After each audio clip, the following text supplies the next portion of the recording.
peserta yang baru saja bergabung di acara webinar kita pada siang hari ini teman-teman, dengan mengusung tema literasi digital bijak berekspresi di dunia digital. Webinar kita pada siang hari ini terselenggara atas kerjasama Kementerian Komunikasi Informatika bekerjasama dengan Dewan Perwakilan Rakyat Republik Indonesia.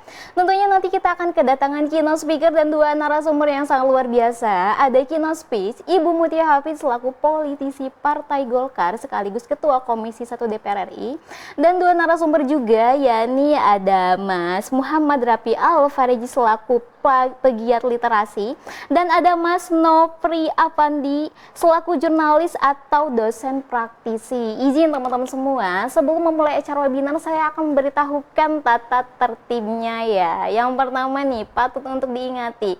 Diharapkan untuk menggunakan nama akun Zoom kalian sesuai yang sudah didaftarkan dari awal ya. Tidak menggunakan nama samaran, merek HP, laptop, ataupun nama lainnya. Tetapi menggunakan nama kalian sendiri seperti saat awal pendaftaran ya. Yang kedua, dihimbau dan diharapkan untuk selalu tetap menyalakan kameranya selayaknya webinar fisik biasa. Dan untuk menghormati para narasumber juga nanti yang akan memberikan pemaparannya, diperlihatkan ke wajah kalian ya, ke muka kalian tentunya, yang sudah ganteng, yang sudah cantik untuk siap menerima materi kita pada siang hari ini. Yang ketiga, pastikan kalian berada di ruangan atau tempat yang jaringannya stabil. Serta yang terakhir tentunya teman-teman, kompensasi pengguna kota akan diberikan kepada seluruh peserta yang mematuhi rules dari awal sampai akhir. Baiklah, untuk membuka awal webinar kita pada siang hari ini, agar lebih semangat tentunya, ini dia kita saksikan dari Bro Music.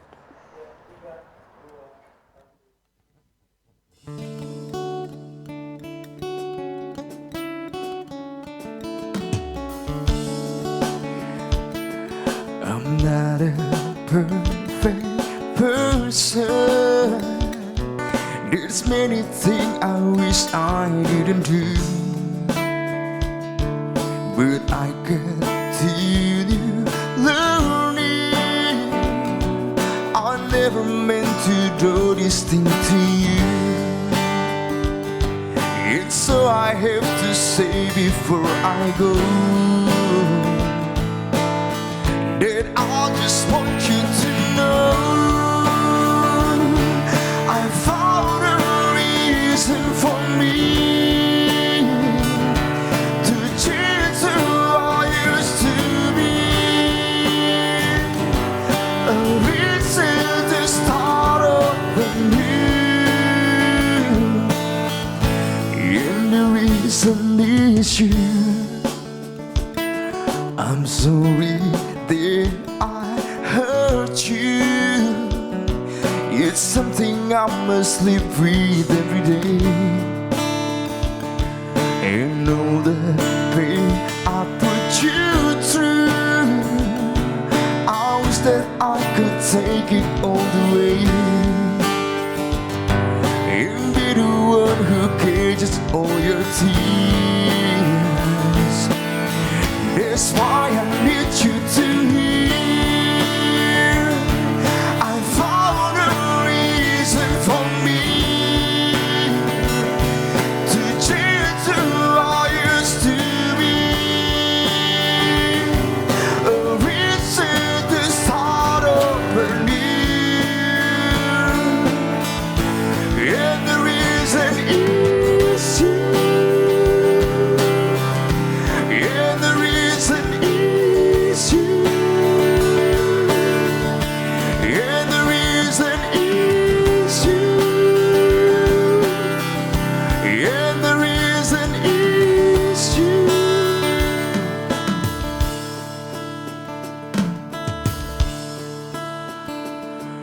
I'm not a perfect person. I never meant to do this thing to you. And so I have to say before I go that I just want you to know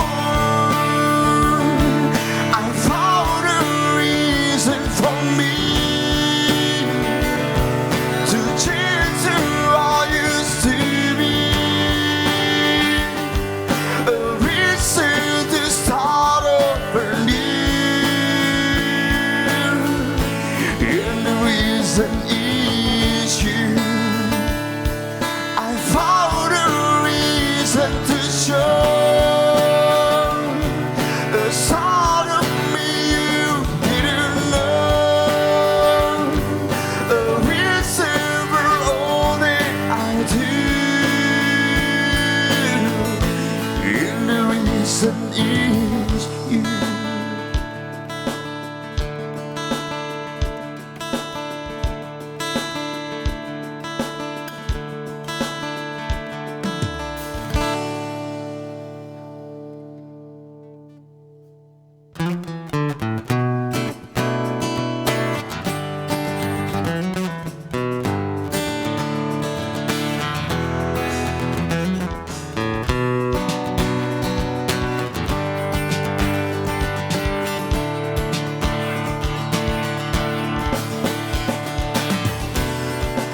Separuh nafasku terbang bersama dirimu saat kau tinggalkanku.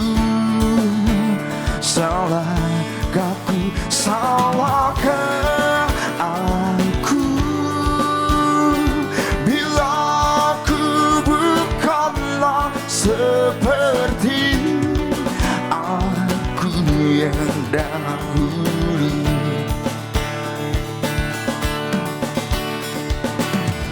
Ada makna tergali dari sini, dari pertikaian yang terjadi. Kau hancurkan diriku bila kau tinggalkan aku. Kau dewiku,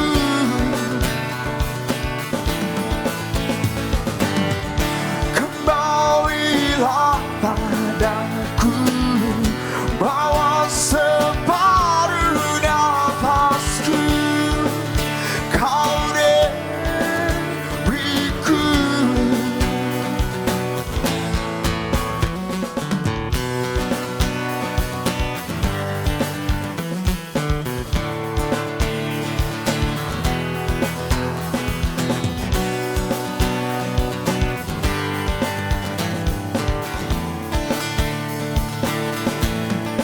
salahkah aku bila aku bukanlah seperti aku yang dahulu.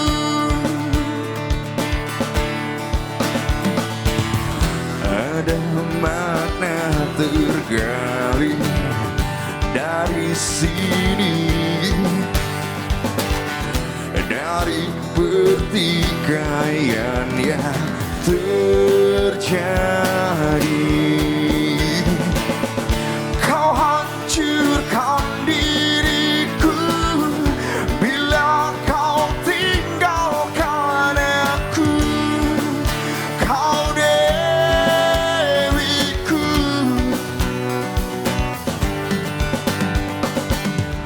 kembalilah padaku, bawa separuh nafasku. Kau dewiku,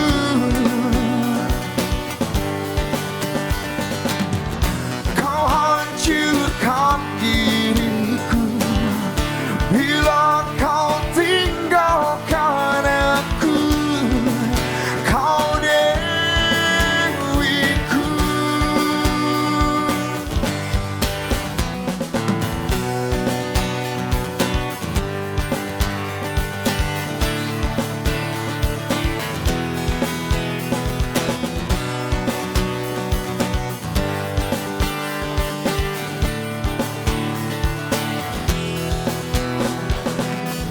ada makna tergali dari sendi, dari pertikaian yang terjadi.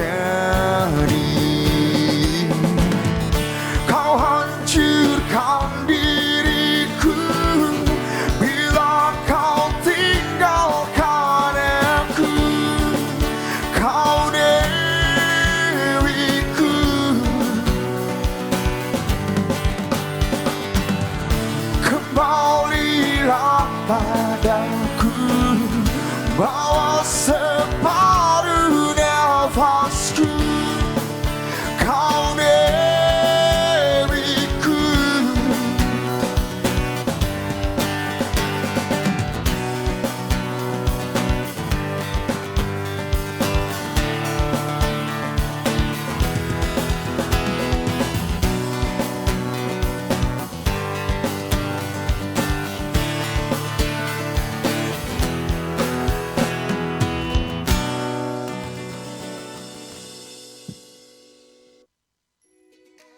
Kita tahu kalau tiap harinya di internet itu banyak masalah. Dari adu mulut yang berujung gelut, kena bully sampai ngurung diri, akun medsos kena hack, dan tipu-tipu customer service palsu. Apakah kalian mau jadi salah satunya? Tentunya enggak kan?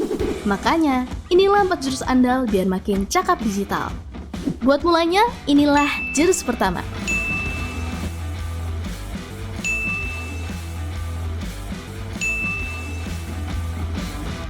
Kita mesti jaga etika biar netizen Indonesia nggak lagi dikenal paling nggak sopan se-Asia Tenggara. Bayangin etika di dunia maya itu sama pentingnya kayak dunia nyata. Lalu biar internet makin tentram, tanpa perpecahan, inilah jurus kedua.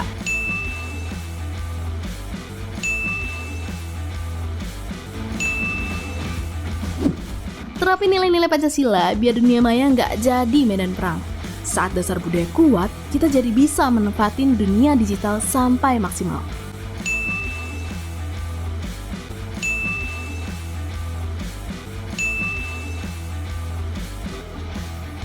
Makanya, di jurus ketiga ini, semakin kita jago, bahkan bisa cari ilmu dan cari uang. Dan saat kejahatan mengancam, kuasai jurus keempat biar tetap aman. Para penipu bakal takluk sama kita.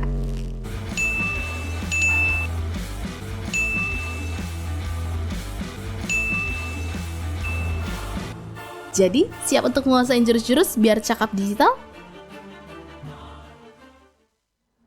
Assalamualaikum warahmatullahi wabarakatuh. Selamat datang saya ucapkan kembali kepada seluruh peserta yang baru saja bergabung di acara webinar kita pada siang hari ini, teman-teman.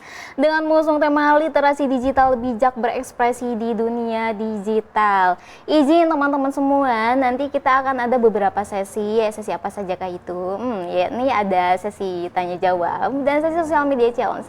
Untuk tanya jawab caranya cukup mudah sekali, teman-teman. Kalian tinggal men-share keseruan kita dari awal sampai dengan akhir dengan memfollow dan men-tagnya terlebih dahulu di akun Instagram @duniamutiahapid, @mutia_hapid, serta @ditjenaptika. Karena nanti akan ada 5 orang beruntung yang berhak mendapatkan door prize. Dan untuk sesi tanya jawab juga, teman-teman, kalian caranya cukup mudah. Kalian tinggal menekan fitur reaction raise hand. Setelah itu kalian dipersilahkan untuk bertanya. Baiklah teman-teman, meningkat ke acara selanjutnya, yakni menyanyikan lagu Indonesia Raya dengan sikap sempurna.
Dipersilakan waktu dan tempatnya.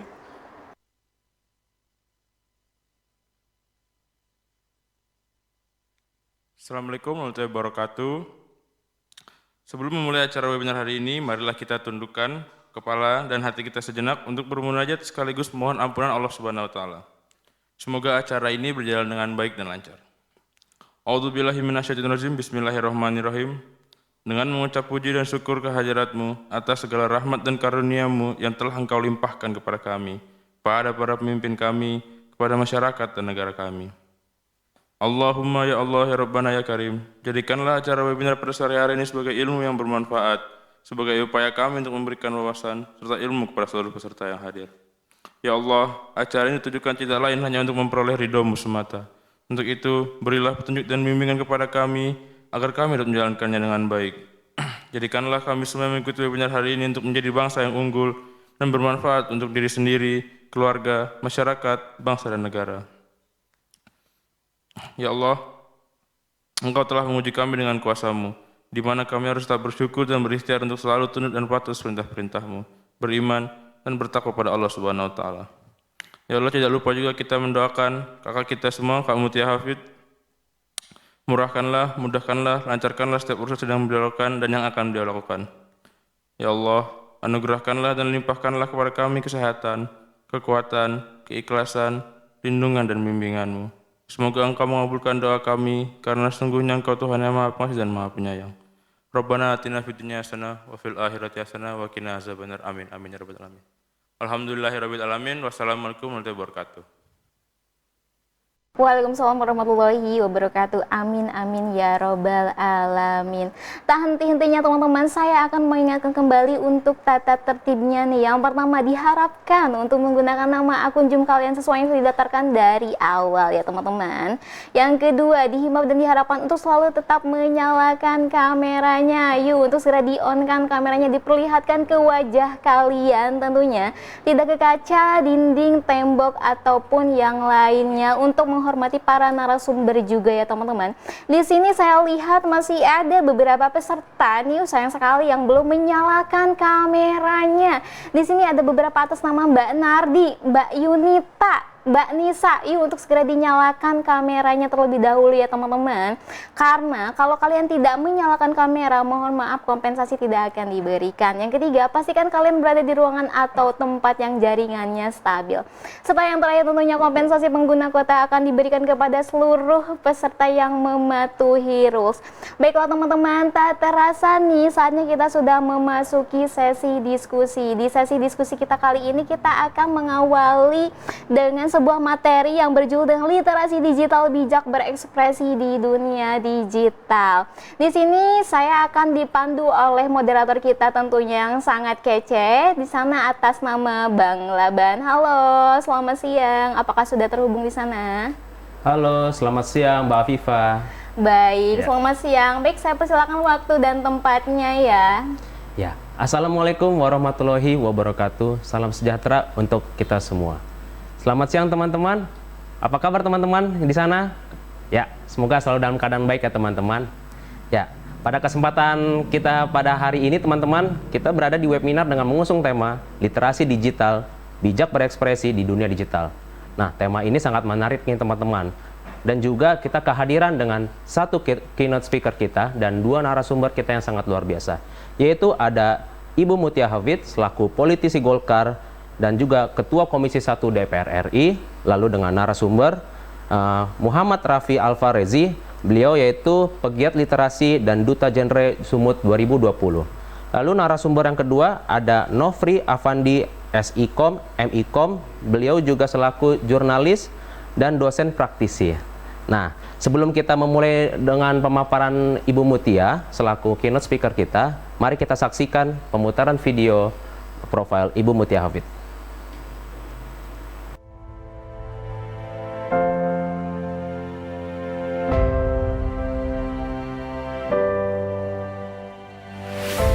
Perjalanan mantan jurnalis yang pernah disandra 168 jam di daerah konflik Irak menorehkan sebuah cerita. Mutia Viada Hafid. Ketika mereka masuk, saya betul-betul merasa ini sepertinya akhir dari hidup saya. Muti Hafiz resmi ditetapkan menjadi Ketua Komisi 1 DPR RI dalam rapat terbatas komisi di Kompleks Parlemen Senayan pada Selasa 29 Oktober 2019.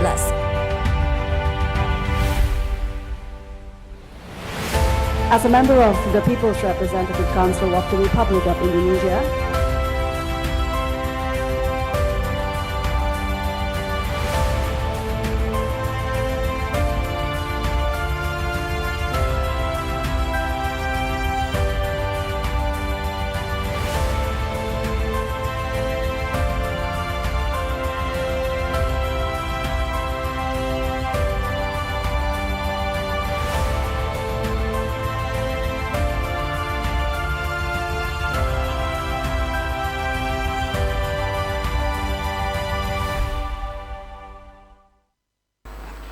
Ya, teman-teman, pada hari ini, webinar kita kali ini mengusung tema literasi digital bijak berekspresi di dunia digital. Nah, teman-teman, jika kita melihat tema ini, kira-kira teman-teman sudah terbayang belum sih apa yang akan kita bahas, apa yang akan kita dengarkan pada hari ini? Nah, teman-teman, sembari kita menunggu para narasumber dan keynote speaker kita, teman-teman juga bisa menyiapkan bolpen dan kertasnya untuk mencatat kira-kira pertanyaan apa ya yang akan ditanyakan kepada narasumber kita ini. Nah, lalu teman-teman juga diingatkan juga kepada teman-teman yang lain yang belum menyalakan kameranya, agar menyalakan kameranya supaya teman-teman juga bisa menghargai nanti para narasumber kita dan juga bisa mendapatkan kompensasi di akhir acara, teman-teman. Ya, teman-teman, kalau teman-teman sendiri lebih baik kita tuh harus bijak dalam berekspresi di dunia digital. Nah, teman-teman, sembari kita menunggu, teman-teman siapkan pertanyaan ya, teman-teman. Ya.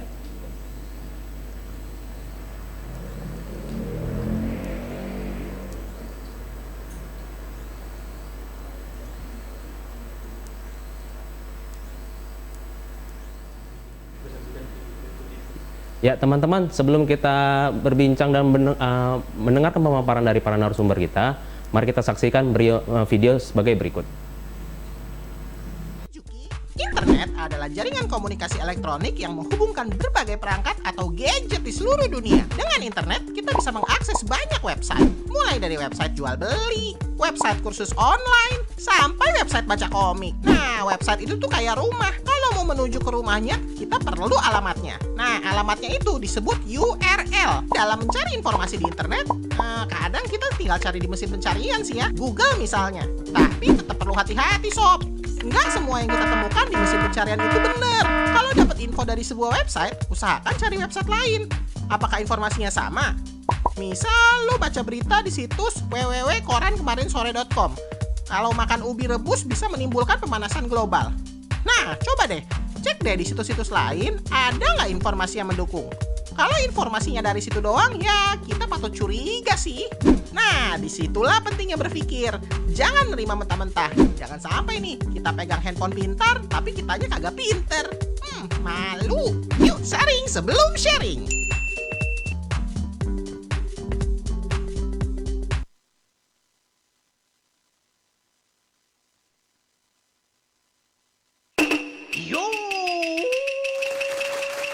Setahu aku, yang mulia ini adalah keturunan dari orang tua yang berbeda suku ya? Betul, Indonesia Jepang. Ibuku Batak, bapakku Uzumaki.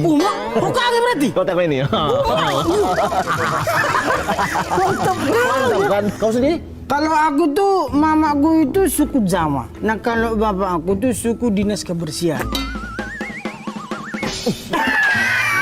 Ada ya, memang ya. Kalau bicara suku beragam di Indonesia ya, Indonesia itu harusnya mengusung budaya Bhinneka Tunggal Ika, dan kita itu harus berasaskan Pancasila. Betul. Tapi kenapa ya masih banyak aja netizen yang menyebarkan kebencian, tidak bertoleransi di dunia maya? Itu kurasa ya, karena masih banyak orang yang belum mengerti berbudaya dalam ruang digital. Tuh, tengok. Ngapain itu ke warnet? Tapi itu warnet bukannya billingnya harusnya lumba-lumba. Oh iya, kenapa lele? Tengok. bukan hanya penampilan aja nih yang menggunakan merek palsu. Masuk sosial media pun dia pakai fake akun. Paling bahaya ini. Ini menggunakan fake akun untuk berlaku seenaknya di dunia maya. Apalagi sampai memprovokasi dan menyebarkan ujaran kebencian kayak gini, bisa terjerat hukum.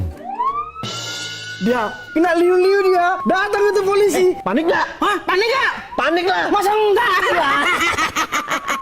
Hidup yang mulia. Dimanapun kita berada, harus menjunjung tinggi budaya Indonesia. Setiap aktivitas di ruang digital harus dilandasi dengan Pancasila dan Bhinneka Tunggal Ika. Dengan menyebarkan konten positif, mendukung toleransi keberagaman, dan menjaga kesopan santunan. Tunjukkan kalau kita bukan toxic netizen dengan menjadi berbudaya di ruang digital.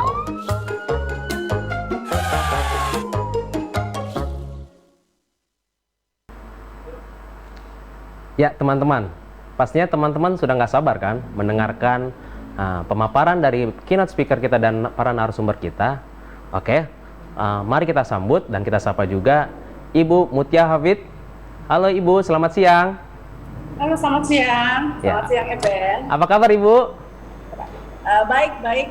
Siap, terima kasih Ibu atas waktunya bisa bergabung bersama kami di webinar pada hari ini Ibu. Ya, sepertinya sepertinya teman-teman kita juga dari Sumatera Utara juga sudah nggak sabar Ibu mendengarkan kata dan pemaparan dari Ibu. Baik, terima kasih. Topik kita menarik hari ini Ben ya, tentang kenali dan pahami rekam jejak di ruang digital supaya teman-teman ini paham bahwa kalau kita nulis sesuatu, ngeposting foto kita dan lain-lain itu tuh ada rekam jejaknya. Jadi ini lebih kepada literasi digital supaya teman-teman bisa lebih hati-hati dalam menggunakan sosial media. Saya juga ingin menyapa peserta yang berisikan 250 anak-anak muda ataupun masyarakat Sumatera Utara yang sudah bergabung saat ini. Selamat siang, apa kabar? Semoga sehat selalu. Dan tentu juga pembicara lainnya, Muhammad Rafi Al-Farizi, penggiat literasi digital yang juga nanti akan bicara tentang apa sih do's and don'ts, apa sih yang harus kita lakukan, apa yang jangan kita lakukan di sosial media gitu. Jadi langsung aja kita lihat di slide pertama untuk memberikan sedikit gambaran awal kepada teman-teman tentang ruang digital. Jadi ruang digital adalah ruang atau wilayah yang terkoneksi dengan internet dengan berisi konten berbagai bentuk gabungan data, teks, suara dari berbagai jenis gambar video yang tersimpan dalam format digital, menyebar di wilayah tersebut melalui jaringan berbasis kabel optik, broadband, satelit, dan lain-lain. Ya, jadi itu adalah ruang digital. Kita terbiasa dengan ruang fisik, kamar kita, kamar tidur, kamar tamu, kamar televisi, kamar menonton televisi, dan lain-lain. Tapi ruang digital ini adalah ruang yang baru. Di sana kita bisa bekerja, di sana kita bisa berdiskusi dengan teman-teman, kita bisa rapat, kita bisa webinar, kita bisa melakukan begitu banyak hal di ruang digital. Karena itu, kita lihat berikutnya, kita harus jaga bersama-sama ruang digital ini. Karena untuk saat ini paling tidak 77% penduduk di Indonesia sudah memiliki akses ke internet, yang artinya angkanya kurang lebih 212 atau hampir 213 juta, dengan 191 juta pengguna media sosial dengan rata-rata 8 jam per hari berselancarnya. Jadi 1/3 waktu dari 24 jam dalam satu hari itu digunakan rata-rata orang Indonesia untuk terkoneksi dengan internet. Nah, ketika saya bilang rata-rata ini juga mencakup orang-orang yang mungkin lebih dewasa, lebih senior secara umum. Artinya untuk teman-teman anak-anak muda, saya juga sih angkanya jauh di atas 8 jam. Mungkin paling tidak kurang lebih 10 jam untuk anak-anak mudanya. Lanjut di halaman berikutnya, kenapa kemudian jadi penting? Tadi saya sampaikan kan ini ruang digital yang adalah ruang bersama, yang sama dengan ruang fisik ya sesungguhnya treatmentnya atau perlakuannya. Kalau kita jaga rumah kita jaga ruang tamu kita jaga ruang tidur kita supaya bersih, kita juga tentu ingin jaga ruang digital untuk bersih. Apalagi tadi saya sampaikan bahwa rata-rata orang Indonesia terkoneksi dengan internet 8 jam per hari. Nah, tentu kita mau waktu yang begitu banyak diruangkan di ruang digital, itu tentu kita ingin berada di ruangan yang bersih, ruangan yang bermanfaat, ruangan yang nyaman. Nah, bedanya apa cara jaganya? Bukan dengan disapu ya, tapi dibersihkan dengan misalnya menghilangkan kata-kata hoax atau berita-berita bohong, menghilangkan kata-kata bullying, menghilangkan hal-hal yang negatif untuk membuat ruang digital kita bersih dan nyaman untuk digunakan, menjadi ruang yang bisa bermanfaat. Nanti manfaatnya apa aja kita bisa bahas setelah ini. Nah, maraknya hoax dan disinformasi ini contoh-contoh kenapa dan apa yang harus kita bersihkan. Judi dan pinjol ilegal, teman-teman, mudah-mudahan tidak ada yang sampai terkena judi atau pinjol, baik teman-teman maupun keluarganya, yang kemudian banyak sekali cerita-cerita sedih karena terjerat pinjol gitu ya, karena kemudian dikejar-kejar seperti layaknya penjahat padahal melakukan pinjaman yang resmi, dan itu hal yang biasa. Kemudian keamanan data pribadi juga yang terancam, di-copy, diambil orang gitu, data-data pribadi, foto-fotonya disebarluaskan dengan tidak bertanggung jawab dan lain-lain. Jadi contoh-contoh kenapa kemudian kita harus jaga bersama-sama ruang digital ini, karena ada juga orang yang memang niatnya jahat, ada juga orang yang niatnya mengotori ruang digital itu untuk kepentingan dirinya ataupun kelompoknya. Nah, jejak digital adalah dalam berikutnya digital footprint, disebut juga ya dalam bahasa Inggrisnya atau bahasa yang lebih sering digunakan, rekam atau bukti yang ditinggalkan beraktivitas setelah beraktivitas di internet. Jadi setelah beraktivitas itu jejaknya tetap ada. Jejak digital dapat berbentuk aktif, yaitu yang ditinggalkan oleh kita secara sengaja, semisal unggahan diri, konten, status di media sosial. Kan memang kita tahu dan secara sadar tuh kita memang memposting dan kita tahu bahwa itu akan muncul di sosmed kita. Itu artinya jejak digital yang kita tinggalkan secara sengaja. Feed di Instagram, dengan sengaja kita menaruh foto kita atau video kita. Nah, tapi ada juga yang tidak dengan sengaja, yang tidak kita maksudkan untuk tertinggal, tapi tertinggal. Ini di yang kedua, poin kedua, sedangkan jejak digital pasif adalah data atau informasi yang ditinggalkan tanpa kita sadar, seperti lokasi, ya. Kadang-kadang kita nyalain, lupa matiin, sehingga orang tuh bisa tahu lokasi kita di mana. Kemudian riwayat pencarian dan situs yang dikunjungi, catatan transaksi belanja dan sebagainya. Nah, ini yang tidak disengaja ini, dua-duanya sih bisa menjadi potensi digunakan untuk kejahatan ya. Yang sengaja kita tinggalkan juga bisa, tapi terutama juga yang tidak sengaja dan kita tidak sadar. Ini data-data yang kemudian, apalagi transaksi keuangan misalnya, data yang paling sering kemudian dilakukan kejahatan, baik dicuri atau penipuan dan lain-lain. Lanjut di halaman berikutnya. Nah, riwayat pencarian, transaksi belanja, riwayat email ini contoh-contohnya yang sering tertinggal di address, di alamat yang kita type in atau kita masukkan. Kemudian unggahan foto atau status ini sebagai contoh, dan juga data-data pribadi. Nah, lanjut. Contoh-contoh bahayanya, pertama digital exposure, yaitu resiko berbahaya yang dapat ditimbulkan di mana akses bebas yang didapatkan orang tidak bertanggung jawab pada data-data pribadi seseorang bisa menyebabkan kerugian yang cukup parah, seperti pencurian identitas atau tindakan kriminal dan lainnya. Misalnya ketika kemarin kita marak memasukkan data pribadi kita untuk berbagai hal, untuk aplikasi ketika COVID atau BPJS dan lain-lain, kalau itu tidak diproteksi dengan baik, maka rentan terjadi pencurian. Atau ketika kita berbelanja secara online, ya, marketplace-nya itu tidak menjaga dengan baik atau tidak memiliki security system yang standar, maka orang bisa masuk dan mencuri data kita. Ini sebagai salah satu contoh. Apapun yang kita masukkan ke digital itu sebetulnya memiliki resiko. Kemudian phishing atau serangan manipulatif bisa membahayakan pengguna dengan membobol data penting mereka, seperti rekening ATM atau berbagai file berharga di tempat kerja. Biasanya tindakan kriminal ini bisa terjadi karena penyerang sudah mendapatkan informasi sensitif korban yang tertinggal di internet. Jadi dia tahu alamat rumahnya, mungkin kita pernah masukkan, dia tahu nama orang tuanya dan lain-lain. Mereka menggunakan data-data yang tersebar ini kemudian untuk melakukan phishing. Lanjut, itu tadi beberapa bahayanya.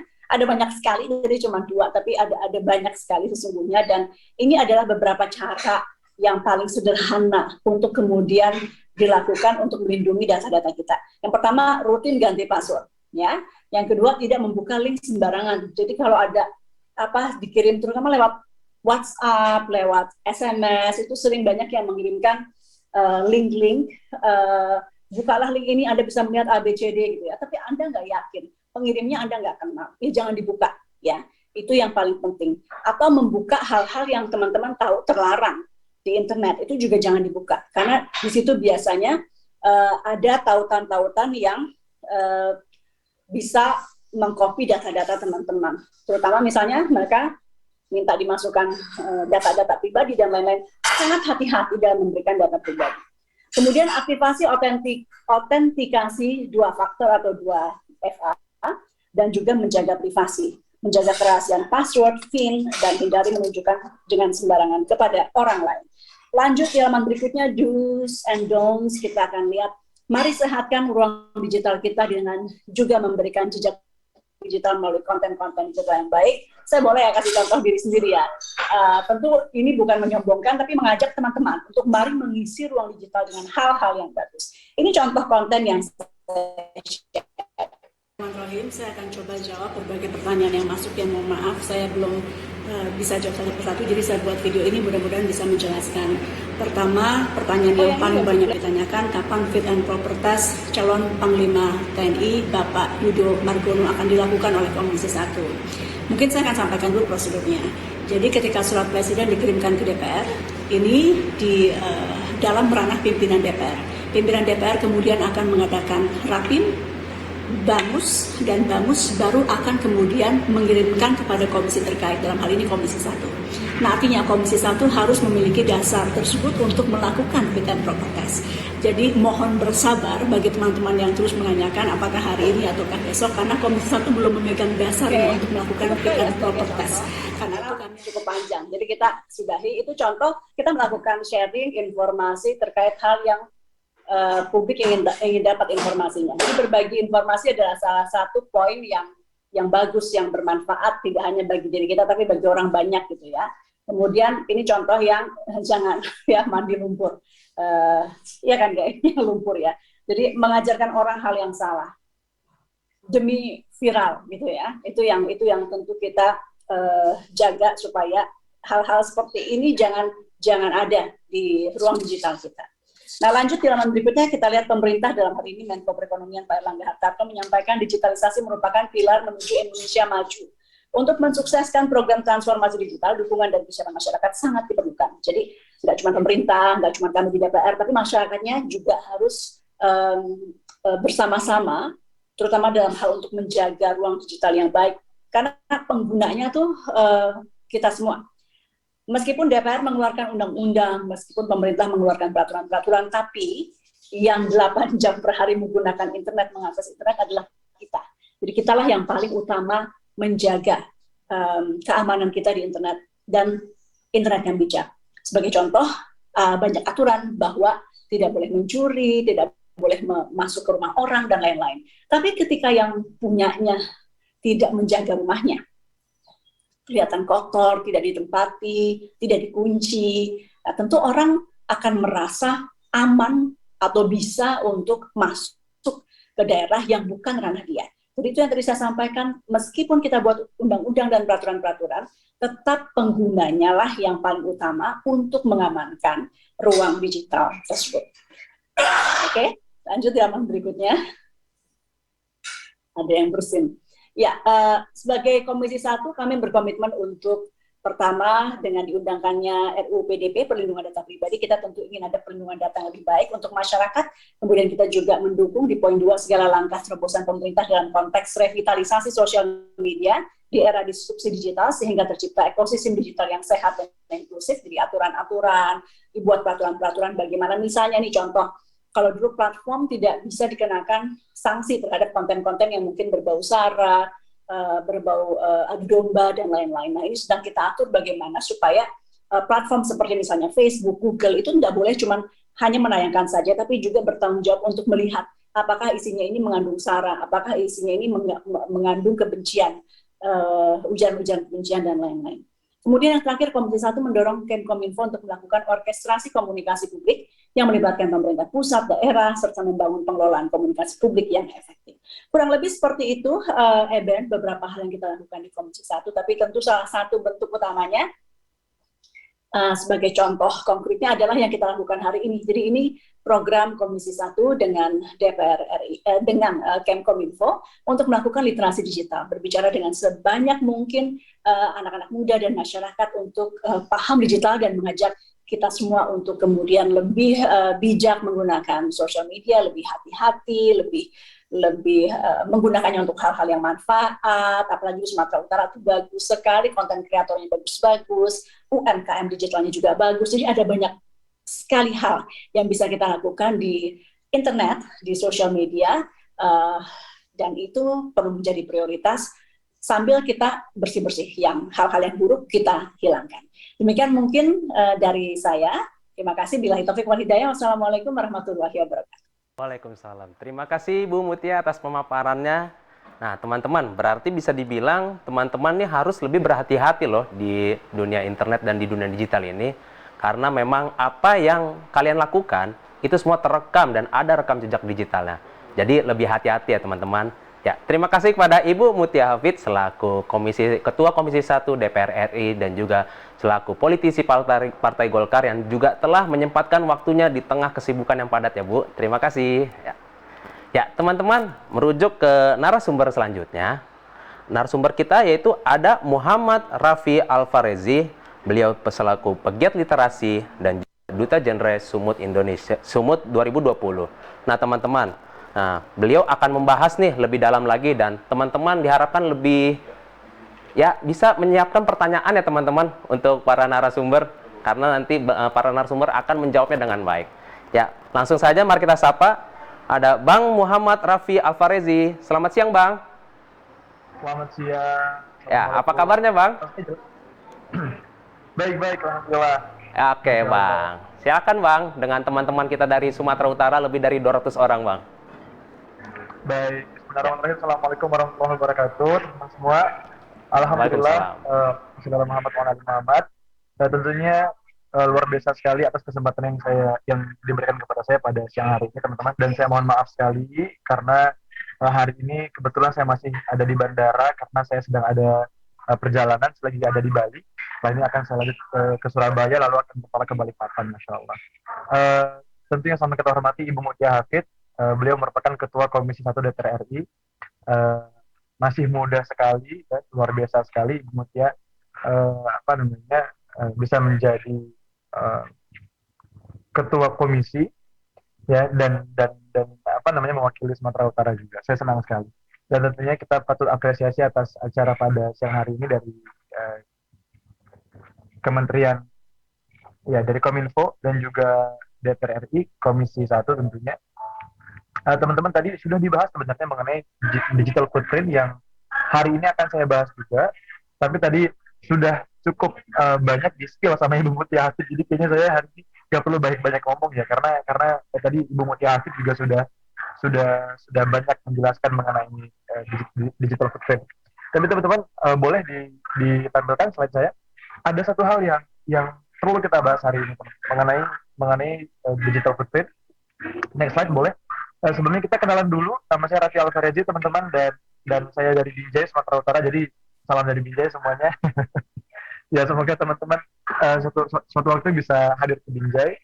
Dan saya menjadi pegiat sosial media itu sudah cukup lama teman-teman, dari tahun 2017 semenjak saya sekolah di Amerika Serikat sampai sekarang gitu, alhamdulillah. Dan benar yang disampaikan Ibu Mutia Hafid bahwasanya hari ini sosial media itu bisa kita gunakan sebagai tools untuk memberikan banyak sekali hal-hal positif kepada banyak orang.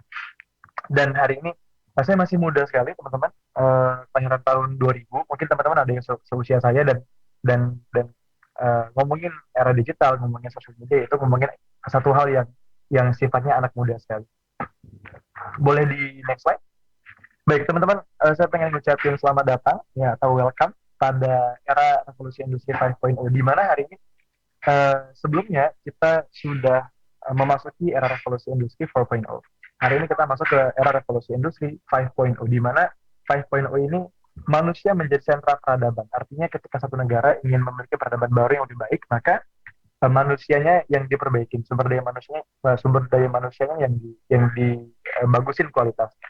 Tetapi hari ini di 5.0 bukan hanya manusia sebagai sentra peradaban, teman-teman, tapi manusia menjadi sentra peradaban dengan pemanfaatan teknologi di berbagai bidang. Sehingga hari ini antara manusia dan teknologi ini saling berkolaborasi untuk bisa menciptakan peradaban yang lebih baik dalam konteks bernegara ataupun lain hal. Sehingga teman-teman, ya hari ini kita semua tidak bisa lepas dari yang namanya dunia digital, dan kalau kita ngomongin dari segi profesi, boleh di next slide. Dalam konteks revolusi industri 5.0, ya dari segi profesi ini sebenarnya menghilangkan profesi yang lama dan menimbulkan profesi baru. Kalau kita dulu sempat ya pergi ke bank lalu ada tellernya untuk ngumpulin duit dan lain sebagainya, dan sekarang hari ini di era revolusi industri 4.0 dan juga 5.0 itu sudah ada setor tunai, lalu ada m-banking dan lain sebagainya, sehingga ada banyak sekali pekerjaan-pekerjaan yang dulu tidak berkaitan dengan dunia digital sekarang dihilangkan. Tapi dunia digital ini menimbulkan pekerjaan-pekerjaan baru yang tentunya berkaitan dengan dunia digital. Sehingga hari ini kita semua ya, mau konteksnya berbisnis, mau konteksnya bekerja atau apapun itu teman-teman, bahkan mengajar di sekolah sekalipun di dunia pendidikan, tetap harus menggunakan tools digital dan lain sebagainya. Boleh di next slide lagi. Nah, kita akan memasuki dua sisi dari dunia digital, dan orang-orang bilang digital itu ya pasti internet, seperti itu. Konteksnya, kalau kita ngomongin mengenai dunia digital, kita ngomongin mengenai internet, maka kelebihannya adalah ini bisa memudahkan banyak sekali pekerjaan-pekerjaan manusia. Gitu. Tetapi juga ada kekurangannya yang hari ini mungkin beberapa orang tidak sadar akan itu. Kekurangannya adalah terkadang di sebagian orang yang mungkin generasi sebelum generasi Z ya, atau generasi sebelum generasi milenial, dunia digital ini dianggap sesuatu yang lebih rumit. Ya. Dan satu lagi ya, ketika kita ngomongin dunia digital, kita ngomongin mengenai internet, maka ini pasti akan berbicara mengenai jejak digital atau historis dari perjalanan digital kita. Sehingga apa teman-teman? Sehingga ketika orang ngomongin jejak digital itu kepalanya langsung berpikir dalam satu konteks yang negatif. Dan nanti kita akan masuki apa pengertian jejak digital dan sebagainya. Tadi sudah dibahas sama Ibu Mutia Hafid yang luar biasa sekali. Boleh di next slide. Tadi yang disampaikan sama Ibu Mutia Hafid, ada banyak sekali hal-hal yang berbahaya ketika kita tidak berhati-hati dalam konteks jejak digital, atau bahasa Inggrisnya adalah digital footprint. Di next slide lagi. Jejak digital itu teman-teman adalah satu hal ya yang pasti kita semua punya. Kenapa? Karena kita semua adalah para penggiat-penggiat digital. Jadi kalau ditanya, Mas Raffi, jejak digital itu apa? Maka jawabannya adalah data yang kita simpan atau kita tinggalkan setelah menggunakan internet, sadar atau tidak sadar. Saya ulangi. Jadi jejak digital itu adalah data yang kita simpan dan yang kita tinggalkan setelah kita menggunakan internet, sadar tidak sadar. Artinya apa? Konteksnya ada yang sadar, konteksnya ada yang tidak sadar. Seperti yang dibilang sama Ibu Mutia Hafid tadi, bahwasannya jejak digital itu ada yang pasif, ada yang aktif. Ketika pasif artinya dia nggak sadar dia meninggalkan jejak digital itu. Yang aktif dia sadar dia meninggalkan jejak digital itu. Nah, hari ini teman-teman ya, ada banyak orang yang tidak sadar dia meninggalkan jejak digital yang sebenarnya berbahaya untuk dia. Oke, kita akan bahas lebih dalam. Kalau di slide ini saya ada nulis bahwasannya jejak data yang kita tinggalkan saat menggunakan internet mencakup situs web yang kita kunjungin, email yang kita kirim, postingan di media sosial, komentar, like, dan banyak hal. Sehingga setiap kali kita menggunakan internet, teman-teman, kita pasti meninggalkan jejak informasi yang dikenal sebagai jejak digital. So, teman-teman, ya, dalam hal ini, ya, kalau tadi disebutkan sama Ibu Mutia Hafid, ada jejak digital yang sifatnya aktif. Artinya, kita sadar kita punya itu. Seperti postingan di Instagram, lalu like kita di Instagram, like kita di Facebook, postingan kita di Facebook, setelah itu konten kita di Twitter atau di YouTube ya, dan lain sebagainya. Atau kita mungkin subscribe YouTube orang dan lain sebagainya. Itu merupakan satu jejak digital yang kita sadari. Dan artinya dalam konteks yang aktif. Lalu ada yang tidak aktif ataupun yang pasif ya. Boleh di next slide.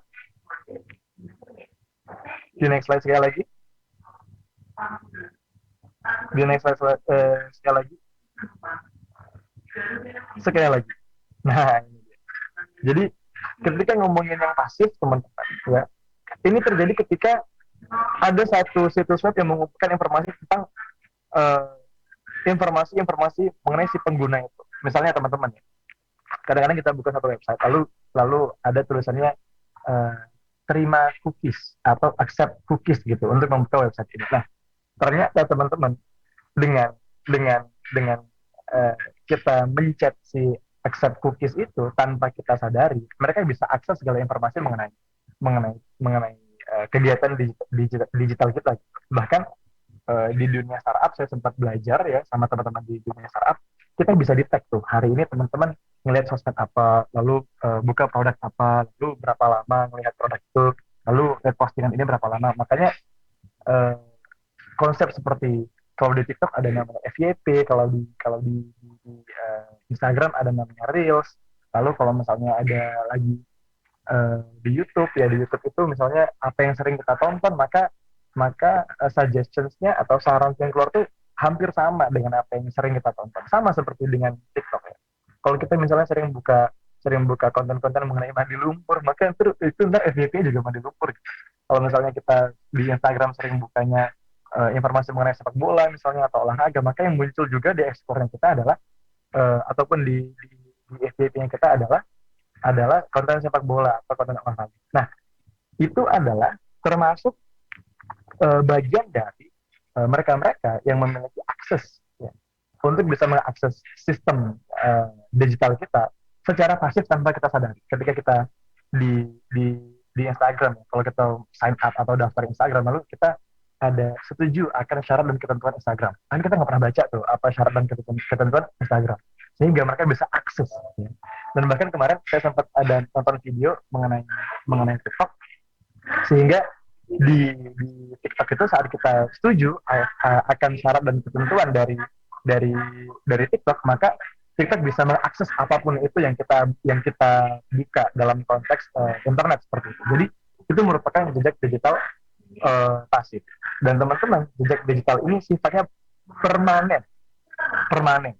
Ya, jadi jangan asal upload foto, jangan asal like, jangan asal komen. Dan seperti yang dibahas sama Ibu Mutia tadi, bahwasannya hari ini sosial media itu orang-orang bilang jangan main sosmed gitu, jangan nonton TikTok, jangan main-main TikTok nggak jelas gitu. Sebenarnya TikTok itu bukan sosmed yang nggak jelas, bukan sosmed yang nggak bagus. Instagram itu bukan sosmed yang nggak bagus gitu. Tapi terkadang pemanfaatannya saja yang salah.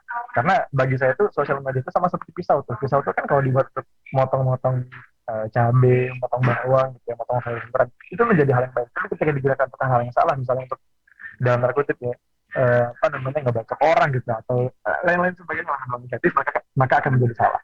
Sama konteksnya seperti media sosial. Dan hari ini yang bisa mengontrol itu adalah kita, teman-teman.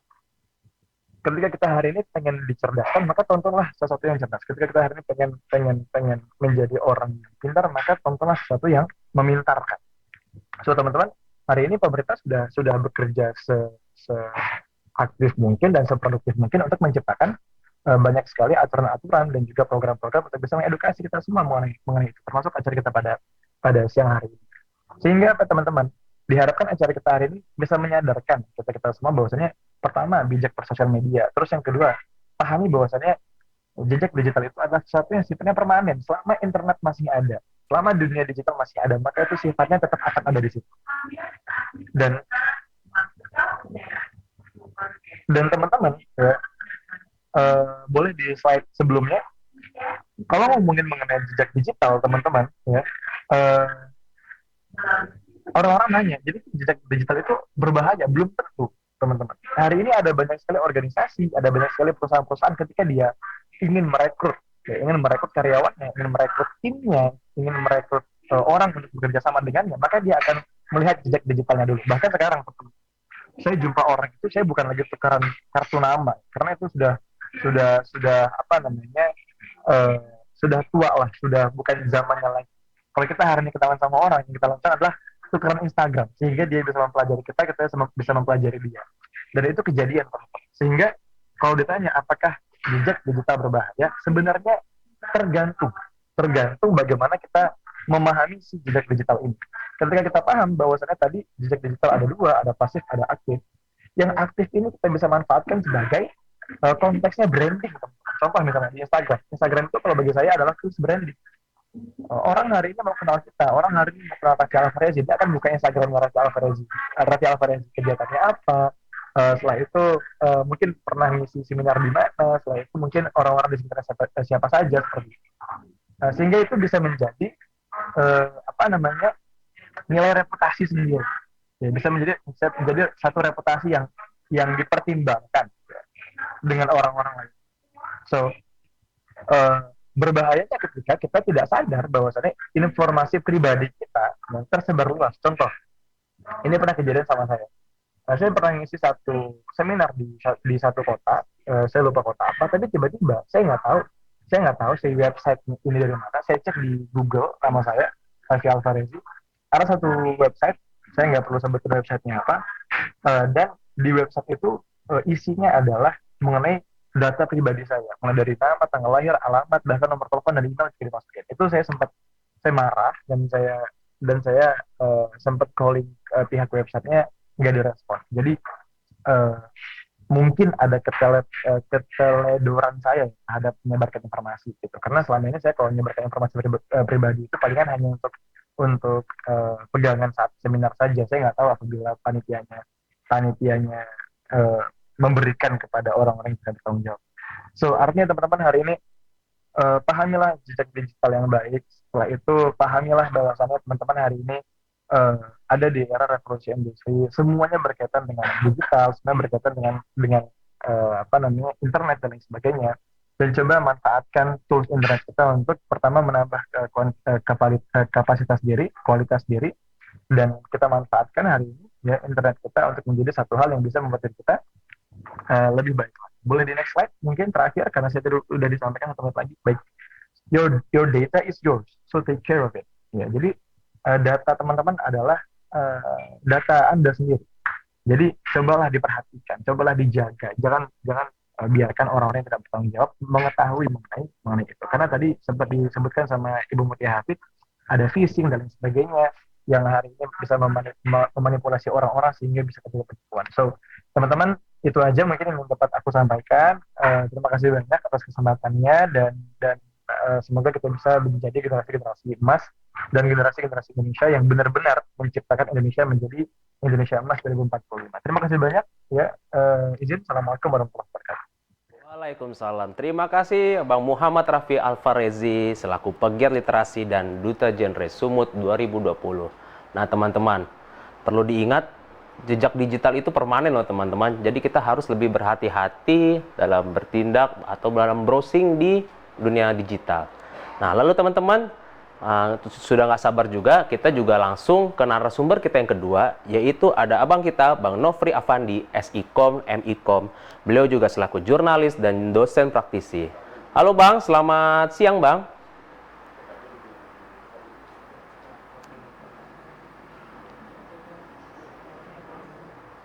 Halo Bang Nofri Afandi, apakah sudah terhubung Bang?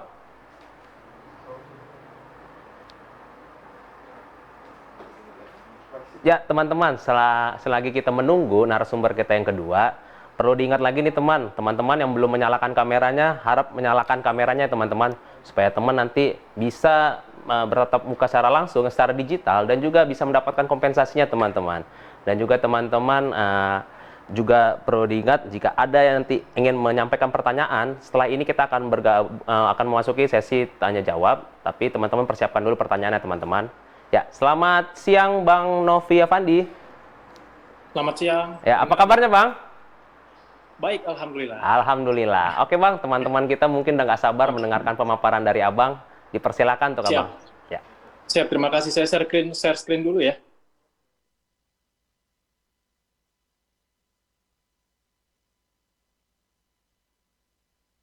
Oke. Udah kelihatan ya, teman-teman ya? Udah Bang, ya. Oke, terima kasih. Assalamualaikum warahmatullahi wabarakatuh. Selamat sore, teman-teman semua. Tadi sudah banyak sekali ya penjelasan mengenai jejak digital dan juga literasi digital yang disampaikan oleh Kak Mutia Hafid, Ketua Komisi 1 DPR RI, dan juga Bang Raffi tadi ya dari pegiat literasi.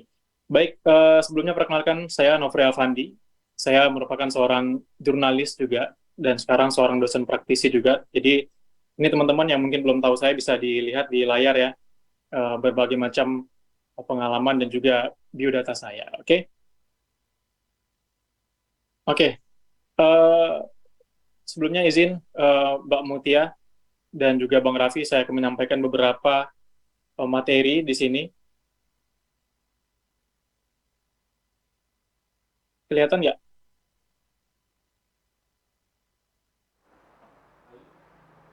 Ya Bang, kelihatan Bang. Oke. Ya. Ya, saya akan menyampaikan materi mengenai literasi digital warga plus 62. Jadi di sini saya akan menyampaikan beberapa materi ya mengenai teori. Kalau tadi sudah disampaikan mengenai banyak sekali contoh kasus mengenai jejak digital, bagaimana kita menjaga privasi data kita di dunia digital yang saat ini semakin berkembang. Nah, di sini saya akan menyampaikan mengenai teori yang mungkin teman-teman nih belum tahu apa saja fenomena-fenomena yang terjadi di dunia digital dan juga apa sih makna dari literasi digital itu sendiri ya. Oke, kelihatan ya slide saya yang berikutnya ya, sudah saya ganti nih. Kelihatan nggak nih Mas, moderator? Siap, kelihatan Mas. Oke, Ya. Nah jumlah pengguna internet saat ini kan berdasarkan data yang saya himpun ya, ini rentang usianya pada usia remaja, yaitu usia 15 hingga 11 tahun. Nah, 19 tahun maksud saya. Nah, dan jika anak-anak remaja, netizen yang masih muda ini tidak dibekali dengan literasi digital, tentunya akan sangat berbahaya. Akan menjadi ancaman, baik itu bagi dirinya sendiri, maupun juga orang lain ya. Ada apa saja ancaman yang mengintai jika anak-anak usia muda, anak-anak remaja ini tidak paham dengan literasi digital? Yang pertama ada hoax ya. Hoax ini bisa saja terjadi menimpa dirinya atau bahkan dia sebagai pelaku. Contohnya misalnya dia menerima sebuah informasi dan kemudian menyebarkan tanpa cek and recheck terlebih dahulu. Padahal informasi tersebut salah gitu ya. Kemudian ada cyberbullying ya, membuli orang di dunia digital, di dunia maya ya, tanpa ada pikir panjang, sehingga ini akan sangat merugikan ya. Slide saya belum terganti ya di situ ya. Masih di data saya kah? Ya masih ada Bang. Sudah terganti ke slide berikutnya nggak? Ya.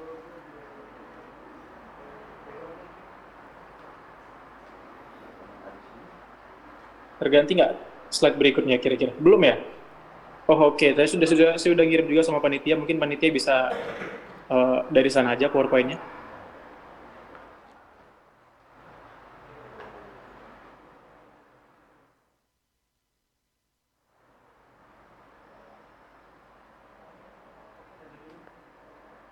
Ya Bang, bisa dilanjut dulu Bang.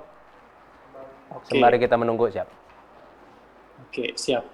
Nah, jadi ada banyak sekali ya ancaman-ancaman yang terjadi kepada diri kita jika kita tidak paham ataupun tidak punya kemampuan literasi digital.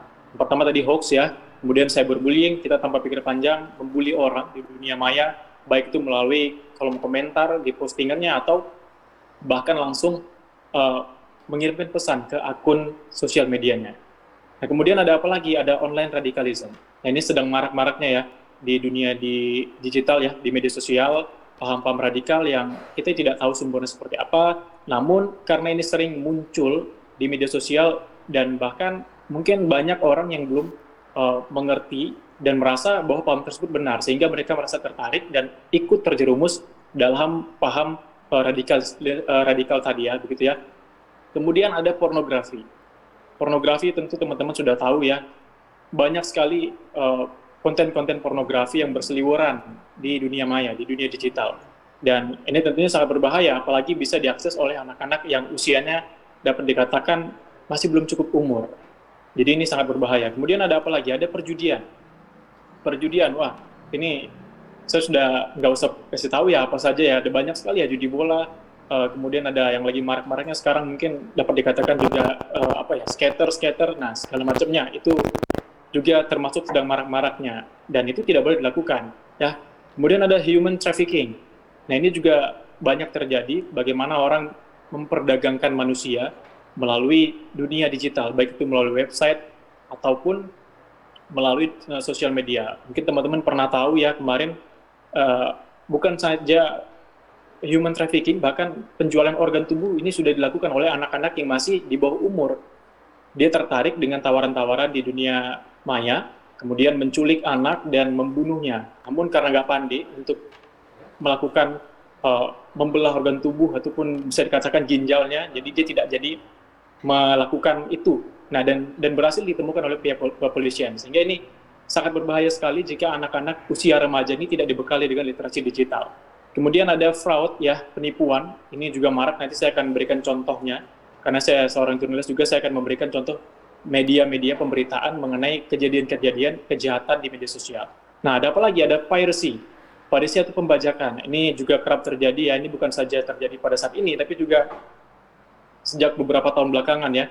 Pembajakan terhadap akun sosial media, hacking, dan sebagainya. Nah, ini teman-teman, next slide. Boleh? Oke. Nah, sebelum adanya literasi digital, ini yang pertama kali muncul adalah literasi media. Apa itu literasi media? Literasi media ini kan berkaitan dengan kemampuan seseorang untuk menerima, memilah, dan memanfaatkan informasi melalui dari media-media mainstream, ya, ketika media sosial belum maraknya seperti sekarang ini. Nah, sehingga seseorang yang menerima informasi, apapun itu, bisa lebih kritis lagi dalam menerima informasi, tidak mudah terpengaruh begitu, ya, dan bisa menelaah apa sih maksud dari informasi tadi, apa sih yang ditujukan oleh si media massa yang menyebarkan informasi tadi. Jadi sehingga kita tidak bisa berlaku semena-mena karena terpengaruh dengan informasi tadi. Nah, ketika muncul media sosial ataupun disebut dengan new media, barulah ini semakin tidak terkontrol, ya, kurangnya pengawasan, mungkin berbeda dengan media mainstream yang diawasi oleh Dewan Pers, begitu, ya. Namun di media sosial, setiap orang bisa menyebarkan informasi dengan bebas tanpa ada pengawasan. Selagi ia bisa daftar akun di berbagai platform digital, ia bisa menyebarkan informasi, pandangan, ide, dan pendapat. Sehingga ini sangat rentan sekali untuk membuat orang terpengaruh ke jalan yang tidak benar. Nah, kemudian muncullah dia literasi digital, yaitu kemampuan menggunakan teknologi dan informasi dari perangkat digital secara efektif dan efisien. Dalam berbagai konteks, ya, bisa dari segi komunikasi, membuat konten, edukasi, pekerjaan sehari-hari, dan sebagainya, ya. Nah, ini penting untuk dipahami oleh masyarakat Indonesia yang saat ini mungkin masih kurang, ya, apalagi usia-usia yang berada pada angka lansia, begitu, yang memang kurang dalam tingkat kritisnya, sehingga ketika menerima informasi, mereka masih gaptek, dengan mudah percaya, kemudian menyebarkan ke orang lain. Nah, ini harus kita antisipasi. Next. Nah, menurut Steve Wheeler, ini seorang akademisi dari Inggris, ya, yang menyatakan ada beberapa elemen digital dalam literasi digital. Yang pertama ada social networking. Tentu, ya, jaringan sosial. Ini membuat kita lebih efisien dalam komunikasi, tidak terkendala oleh jarak dan waktu. Kita bisa berkomunikasi dengan siapa saja, di mana saja, kapanpun, dan tidak memakan biaya yang banyak. Nah, ini sesuai kebutuhan. Kalau kita ingin berkomunikasi dengan seseorang melalui WhatsApp, ya tinggal kita buka WhatsApp-nya dari Instagram ataupun dari TikTok. Nah, dan berbagai macam platform digital lainnya. Sehingga ini lebih mudah kita dalam hal jaringan sosial antara hubungan yang satu dengan yang lainnya, dengan berbagai macam orang di berbagai penjuru dunia. Kemudian ada transliterasi, yaitu mampu memanfaatkan berbagai macam platform berbeda. Misalnya, ia membuat sebuah konten, kemudian mengupload di YouTube, kemudian dia mengupload ulang lagi di TikTok, di Instagram, dan berbagai macam platform digital. Dan ia bisa menggunakannya dengan baik tanpa adanya ketidaktahuan akan media sosial tersebut. Dan sehingga ini sangat bagus, ya, jika kita memang memiliki tingkat literasi digital yang baik. Nah, kemudian ada maintaining privacy. Tadi sudah disampaikan juga oleh Bang Raffi dan Mbak Mutia Hafid, ya, bagaimana kita bisa harus menjaga data pribadi kita di dunia maya yang kalau ini tidak dijaga akan menyebabkan banyak sekali kejahatan-kejahatan di dunia maya yang mengancam diri kita, baik itu dari mungkin dari data kita yang digunakan ataupun disalahgunakan, begitu, ya, kemudian dari transaksi perbankan dan lain-lain yang saat ini sangat marak terjadi. Kemudian ada apa lagi? Ada creating content, kemampuan seseorang membuat sebuah konten, ide, kreativitas, kemudian menyebarkannya di berbagai platform media digital ataupun media sosial. Kemudian ada organizing dan sharing konten, ya, bagaimana kita berbagi konten data di dunia digital lebih mudah. Contohnya seperti Google Drive, dan berbagai macam aplikasi berbagi lainnya di dunia digital ataupun di media sosial. Kemudian ada reusing and repurposing content, yaitu mengubah kembali maksud dari sebuah konten. Kalau teman-teman tahu sekarang ya ada yang namanya video reaction. Nah, ketika seseorang membuat konten, misalnya konten mengenai dance gitu ya, dance di TikTok. Kemudian konten tersebut di-download, kemudian ditampilkan di video reaction-nya. Nah, yang awalnya kontennya untuk menunjukkan kemampuan seseorang dalam dancing, dalam menari, nah ketika di-repost ulang, dibuat konten yang baru oleh si content creator lainnya, malah menjadi konten lawakan. Nah, ini tujuannya berubah. Ya, jadi sudah di-reusing, kemudian repurposing. Yang awalnya jadi sebagai konten untuk ajang untuk ujuk skill dancing, dirubah menjadi konten lawakan dengan reaksi dari si konten kreator tadi. Kemudian dia mengupload di YouTube misalnya ataupun di TikTok dan berbagai macam media sosial. Nah, kemudian ada apa lagi? Ada filtering and selecting content. Kita bisa memilih sesuai kebutuhan media sosial mana yang kita perlukan. Ya, jadi tidak sembarangan kita gunakan. Kemudian ada self broadcasting. Ya, ini banyak sekali sekarang sudah dilakukan oleh kaula muda, anak-anak milenial yang membuat sebuah konten, baik itu edukasi, konten hiburan, dia merekam dirinya sendiri, mukbang, dan segala macam, kemudian menyebarkannya di berbagai media sosial yang dia punya. Next. Nah, dengan literasi digital ada beberapa kemampuan yang akan kita miliki ya. Yang pertama adalah analyze and evaluate, ya. Bagaimana kita bisa menganalisis pesan dan tujuan yang disampaikan oleh media informasi. Kira-kira tujuannya apa menyampaikan ini? Kita tidak langsung terpengaruh, tidak langsung percaya begitu ya, kita bisa mengerti, oh ini maksudnya seperti ini. Kita bisa kritis lagi, kita bisa menganalisa sebuah pesan ataupun sebuah konten. Kita bisa melihat juga tingkat kredibilitas si yang punya akun. Kira-kira akunnya bisa dipercaya atau tidak. Kalau memang akunnya terverifikasi atau sudah dikenal oleh halayak luas, sehingga ini dapat dikatakan bisa dipercaya karena dia tidak mungkin mempertaruhkan kredibilitasnya dengan sebuah informasi sampah ataupun hoax. Sehingga ini kita perlu menganalisis dan mengevaluasi setiap yang kita terima di media sosial. Kemudian ada apa lagi? Ada create and collaborate. Kita bisa dengan secara individu membuat gerakan yang mengakibatkan perubahan di tingkat sosial dengan mengajak orang berkolaborasi. Misalnya kita menemukan seseorang yang sakit dan kurang biaya, kita posting di media sosial dan kita ajak orang lain untuk membantu. Nah, ini kan tindakan individu kita ya, kemudian kita mengajak orang untuk berkolaborasi, membantu si orang yang sakit tadi untuk biaya perobatan, contohnya. Ini kan sebuah gerakan sosial ya, kemanusiaan begitu ya. Kemudian ada apa lagi? Ada use and share. Kita membuat konten dalam berbagai bentuk dan memanfaatkan teknologi digital yang baru yang saat ini sudah banyak sekali, kita tinggal pilih dan membagikannya ke halayak ramai, ke halayak luas, kepada para netizen yang menggunakan media sosial tersebut. Kemudian ada apply ethical judgment, tanggung jawab sosial, dan digital citizenship. Jadi saat ini setiap orang bisa menggunakan media sosial, kemudian memposting setiap hal yang berada di sekelilingnya, dengan memperhatikan tentunya etika-etika dalam berbagi informasi dan bertanggung jawab atas apa yang sudah dia bagikan, begitu ya. Sehingga tidak mudah, tidak sembarangan mengupload yang ingin dia upload begitu, sehingga dapat merugikan orang lain, bahkan bisa membohongi halayak ramai. Ya, next.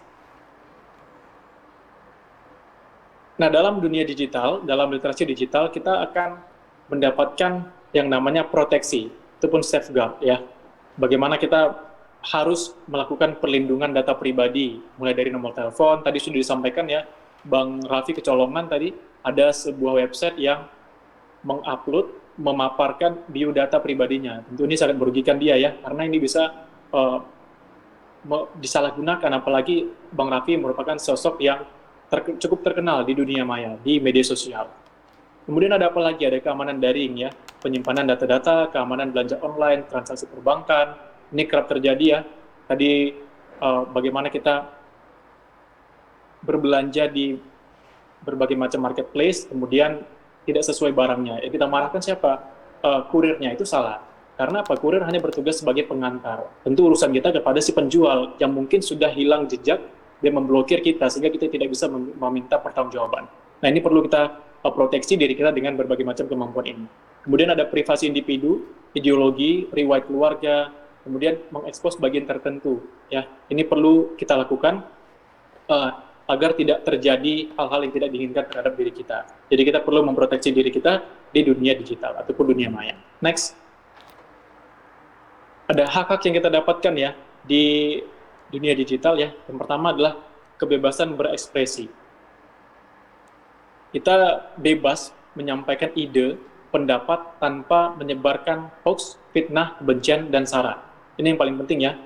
Tidak boleh hoax, tidak boleh memfitnah orang lain, apalagi sampai mengejek ataupun mendiskreditkan paham tertentu. Ini sangat berbahaya.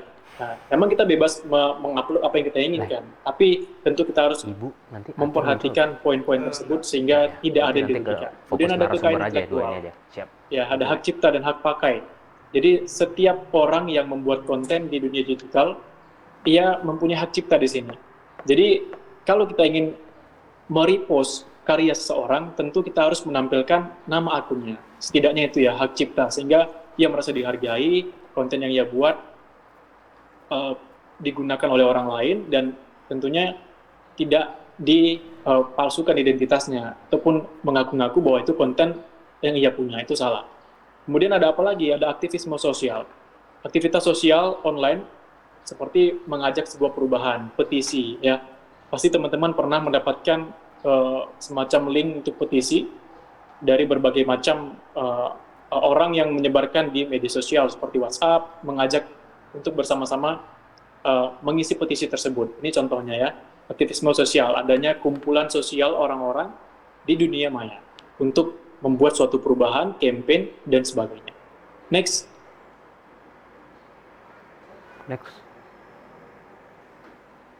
Nah, ini dia. Dalam dunia digital, dalam kemampuan literasi digital, kita juga bisa memberdayakan ya. Tentu memang banyak tingkat kejahatan di media sosial, namun bukan berarti kita tidak bisa memanfaatkan media sosial ataupun dunia digital.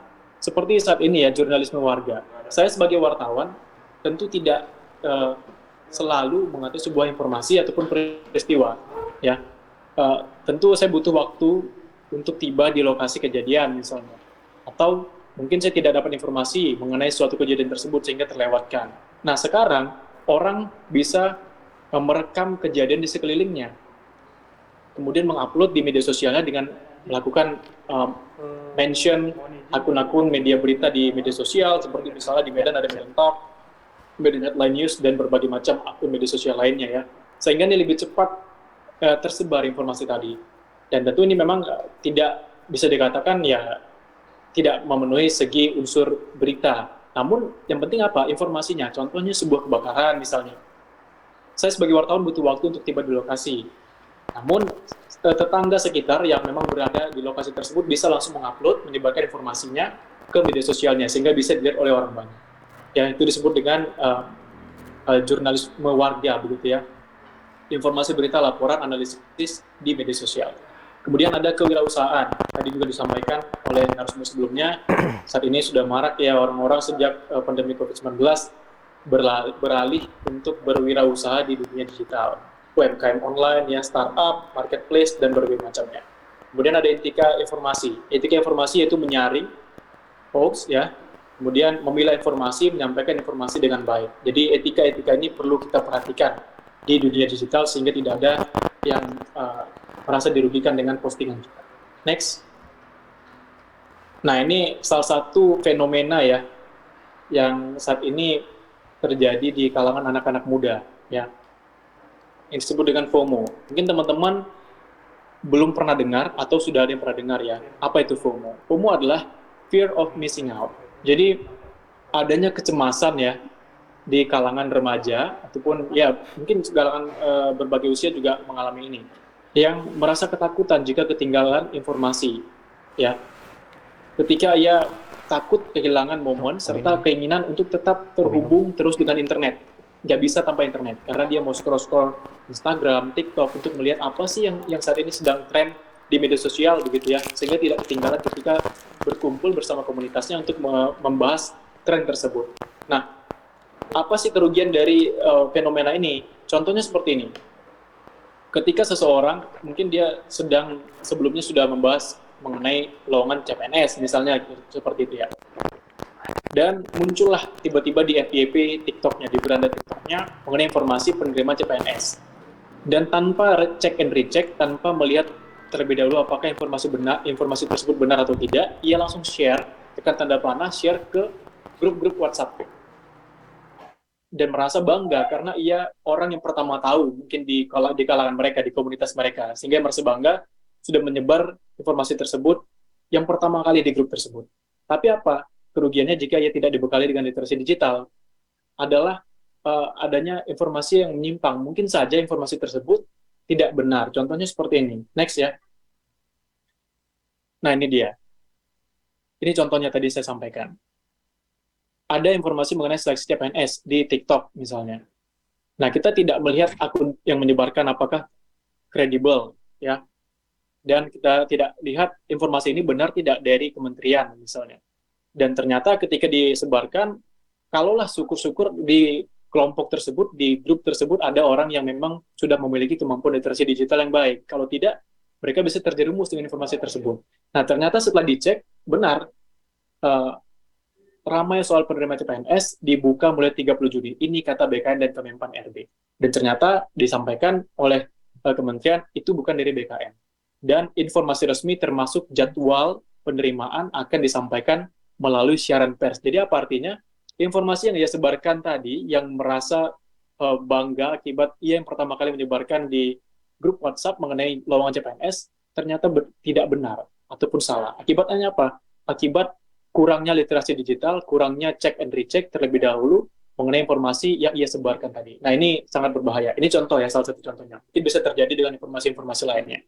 Ya, dan FOMO ini memang sedang merebak di kalangan remaja, tidak hanya remaja juga ya, dewasa juga. Bagaimana ia merasa bangga ketika yang pertama kali menemukan tren ataupun informasi yang sesuai dengan kelompoknya. Gitu ya. Next. Nah, ini akan diperparah dengan adanya fenomena post-truth. Apa itu post-truth? Post-truth ialah sebuah informasi yang seolah-olah benar. Padahal tidak benar ya, hanya seolah-olah benar. Di mana informasi ini biasanya lebih erat kaitannya dengan memainkan perasaan ataupun emosi, ya, dibandingkan fakta yang sebenarnya. Contohnya gini, Anda tidak suka dengan seorang sosok, misalnya, bisa kita sebutkan seorang politikus misalnya. Ada akun media sosial yang menyebarkan suatu ujaran kebencian terhadapnya ataupun informasi palsu terhadap dirinya gitu ya. Karena kita memang nggak suka nih sama si politikus, kita merasa wah benar nih gitu ya. Kita lihat lagi, kita lihat berulang-ulang karena kita setuju dengan pendapat yang disampaikan oleh si postingan akun tersebut. Dan ditayangkan berulang-ulang, maka ini akan muncul kembali di laman berikutnya. Akibatnya apa? Akibat dari adanya fitur filter bubble di media sosial, yaitu algoritma media sosial yang disuguhkan sesuai selera. Ketika Anda memutar suatu konten berulang kali, maka akan muncul kembali konten yang sama. Nah, semakin banyak nih ya konten-konten tersebut muncul, maka ini akan dianggap benar, padahal ini tidak benar. Nah, itu dikatakan dengan post-truth ya. Ini sangat berbahaya sekali jika kita tidak dibekali dengan literasi digital, tidak dibekali dengan kemampuan kritis terhadap informasi yang masuk ataupun yang kita terima, begitu ya. Nah, seperti yang dikatakan oleh Paul Joseph Goebbels, ini menteri propaganda zaman Nazi dulu, kebohongan yang diceritakan satu kali tetaplah kebohongan. Tapi kebohongan yang diceritakan berulang kali, ribuan kali, bisa jadi kebenaran. Nah, ini yang kita takutkan di media sosial ya, akibat adanya ketidaksukaan terhadap sosok, dan kita setuju dengan konten tersebut, kita putar berulang kali, muncul lagi, kita putar lagi, dan lama-lama kita percaya, padahal ini tidak benar ya. Dan bagaimana caranya? Next. Nah, bagaimana caranya agar kita tidak terjerumus ke dalam hal tersebut? Nah, Presiden Joko Widodo menyatakan memasuki era post-truth, ia meminta media mainstream menjadi rumah penyedia informasi. Artinya apa? Untuk mengklarifikasi, mengkonfirmasi informasi tadi benar atau tidak, kita bisa lihat di media-media mainstream yang sudah ternama, terkredibel ya, dan terdaftar di Dewan Pers, misalnya detik.com ataupun okezone.com seperti ini. Atau melihat di siaran televisi yang memang ini diawasi oleh Dewan Pers, sehingga kita bisa meng-cross-check kebenaran informasi tadi. Seperti contoh yang tadi ya, adanya informasi penerimaan CPNS, dan sebelum kita percaya, kita lihat dulu, kita cek dulu di media mainstream benar tidak. Ternyata tidak benar. Menurut Kompas.com yang sudah mengkonfirmasi langsung kepada pihak kementerian. Next. Nah, ada beberapa kejahatan di media sosial ya. Yang pertama ada sextortion. Apa itu sextortion? Sextortion adalah kejahatan seksual, pemerasan di media sosial. Contohnya seperti pernah teman saya menghubungi saya tengah malam karena dia tertimpa musibah kejahatan, menjadi korban kejahatan sextortion. Ketika ia melakukan video call dengan seseorang yang menampilkan bagian tubuhnya yang tidak senonoh. Dan tidak lama kemudian masuklah pesan WhatsApp dari seseorang yang mengaku sebagai jurnalis. Dia menampilkan screenshot ataupun capturean video call tersebut yang menampilkan adanya wajah teman saya tadi dan gambar anggota tubuh seorang wanita yang terbuka begitu ya. Dan dia diancam jika tidak memberikan sejumlah uang maka ini akan disebarkan, akan diberitakan begitu ya oleh si orang yang ngaku-ngaku sebagai jurnalis tadi. Dan teman saya ini tengah malam nelpon saya ngadu dan dia ternyata sudah mengirimkan 3 kali transferan kepada orang-orang yang mengaku sebagai seorang wartawan tadi. Dan caranya bagaimana saya nasihati agar menonaktifkan nomor telepon yang ia miliki dan juga WhatsApp tersebut tersebar ya. Dan ketika saya konfirmasi kepada media yang media tersebut ya, teman saya yang juga wartawan di media tersebut, ternyata ini sudah sering terjadi, banyaknya pengaduan-pengaduan terhadap orang yang mengaku-ngaku sebagai wartawan dengan kasus yang sama, yaitu pemerasan dengan modus seksual tadi. Jadi teman-teman yang mungkin menerima video call dari orang yang tidak dikenal, kalaupun mau diangkat, usahakan tutup dulu kameranya. Kita lihat, benar nggak nih orang yang kita kenal. Sehingga ia tidak punya kesempatan untuk melakukan screenshot, mengambil wajah kita yang bertepatan dengan gambar yang tidak senonoh. Sehingga ini menjadi modus ataupun peluang orang tersebut untuk melakukan kejahatan, pemerasan terhadap diri kita. Itu dinamakan sextortion. Halo Bang Nofri. Kemudian penipuan, ya, ini juga marak sekali. Konten sara dan etnis, pencemaran nama baik, hacking dan illegal access, dan pencurian data. Tadi sudah disampaikan oleh narasumber sebelumnya. Next. Ya Bang, waktu sepertinya sudah menunjukkan ini Bang, cukup untuk Abang. Apakah ada closing statement ya? Nah ini dia contohnya ya. Waspada penipuan baru di WhatsApp dapat uang dari like YouTube.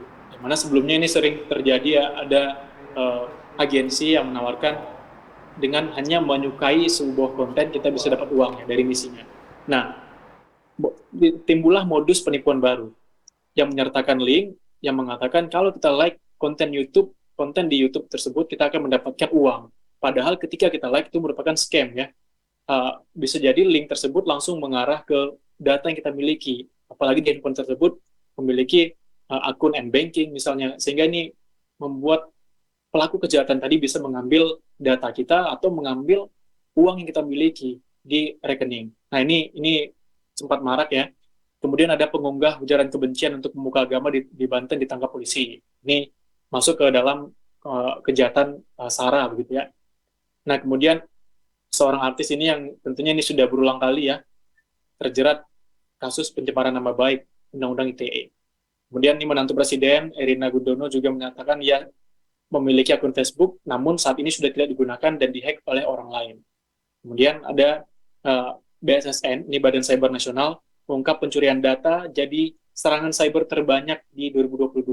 Kemarin sempat heboh ya bagaimana data kita bocor dari aplikasi-aplikasi yang dapat dikatakan tidak bertanggung jawab, sehingga data kita bisa diambil oleh orang lain, diperjualbelikan, dan tentunya ini bisa berpeluang merugikan kita dengan menggunakan data kita untuk sesuatu yang tidak baik gitu ya.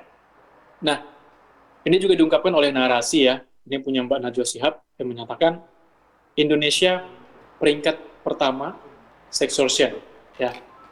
Mungkin itu yang sudah cukup ya waktunya. Ya, ya Bang Nofri. Ya, waktu sudah habis Bang. Terima kasih Bang atas waktunya. Nah, teman-teman, Bang Nofri ini tadi sudah menjelaskan bahwa dan mengajak kita untuk mengenali dan memahami rekam jejak digital jejak kita di dunia digital, dan juga untuk bisa memanfaatkan literasi digital dan lebih berhati-hati menggunakannya.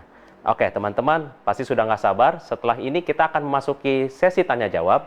Tapi sebelumnya, izinkan saya menyampaikan bahwa keynote speaker kita, Ibu Mutia Hafid, tidak bisa bergabung pada saat ini karena beliau melanjutkan agenda beliau yang lain.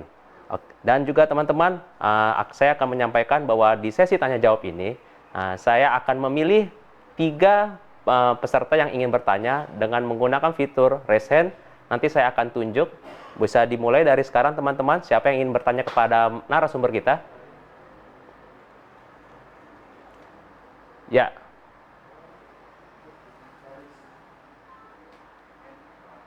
Ya, yang pertama ada teman kita dari M. Faris. Ya, boleh bertanya?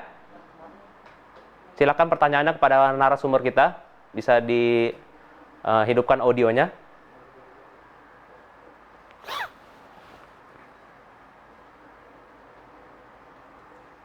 Halo Bang Faris. Ya, Bang Faris, apakah sudah standby? Bisa ya. Ya, bisa. Ya, silakan Bang pertanyaannya. Terima kasih atas kesempatannya. Saya Paris dari Medan ingin memberikan pertanyaan kepada Bang, apakah bisa pindah ke ruangan yang lain Bang? Karena ada suara feedback masuk Bang. Ya. Oke. Nah ya. Saya ingin memberikan pertanyaan kepada Bang Rapli, ya. Kalaupun tidak ada, siapa saja juga bisa jawab narasumber lain. Ini terkait dengan digital footprint atau jejak digital. Tadi disampaikan oleh narasumber Kak Meutia dan juga Bang Rapli disambung tentang jejak digital itu bahwasannya kita harus memiliki jejak digital yang baik di sosmed. Itu yang tadi saya tangkap. Kemudian ketika kita ngelamar pekerjaan juga jejak digital itu menjadi poin yang sangat dilihat gitu kan. Sementara kartu nama itu sudah sangat usang, tidak dipakai lagi gitu kan. Jadi jejak digital kita itu digarisbawahi oleh beberapa narasumber harus terkesan baik gitu kan. Memiliki branding tersendiri lah tentang diri kita. Nah pertanyaannya, kita ini kan bersosial media tujuan utamanya hanya adalah untuk hiburan. Di mana setiap orang punya masing-masing cara untuk menghibur dirinya di sosmed. Ada yang dengan memposting foto kucing, ada yang dengan memposting foto, bahkan foto random gitu, foto aqua, entah foto bendera, entah foto muka dia sendiri gitu kan, yang dia senangi itu gitu. Nah pertanyaannya, apakah dengan kontradiksi itu kita tuh harus memisahkan media sosial untuk pribadi kita sendiri yang isinya random gitu kan, kesenangan kita, dengan media sosial yang memang khusus untuk branding kita. Karena kebanyakan orang biasanya memiliki hanya satu akun, di situ campur semua. Ada kadang dia postingan tentang quotes gitu kan, ada juga nanti kadang-kadang postingannya random. Apakah dari saran narasumber kita tuh dengan pernyataan tadi narasumber kita harus memisahkan itu untuk keperluan pekerjaan, satu lagi untuk keperluan pribadi yang mana hanya kita sendiri yang tahu, sehingga nanti ketika kita ingin menampilkan branding kita di sosial media, kita hanya fokus ke sosial media untuk branding aja. Itu saya minta pendapatnya dari narasumber, apakah jejak digital kita itu harus kita pisahin antara yang memang kita sendiri yang tahu sama yang untuk dipublik ke orang lain. Terima kasih. Terima kasih Bang Faris. Berarti bisa dibilang pertanyaannya yaitu bahwa perlukah kita untuk membagi kontradiksi media sosial kita untuk diri sendiri, dan apakah kita perlu membagi untuk pekerjaan dan yang lain-lain. Seperti itu Bang ya kira-kira. Oke, kita tampung dulu. Apakah peserta yang lain masih ada yang ingin bertanya? Jika ada yang ingin bertanya, langsung menggunakan fitur raise hand dan menyalakan kamera dan audionya. Oke, di sini sudah ada Muhammad Fatahila akan menyampaikan pertanyaan kepada narasumber kita. Oke, Bang Fatahila, boleh disambungkan kamera dan audionya, Bang?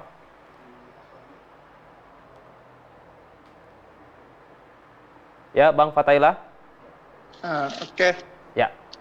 Di sini saya mau bertanya mengenai tadi saya ada dengar jangan asal mengklik gitu ya.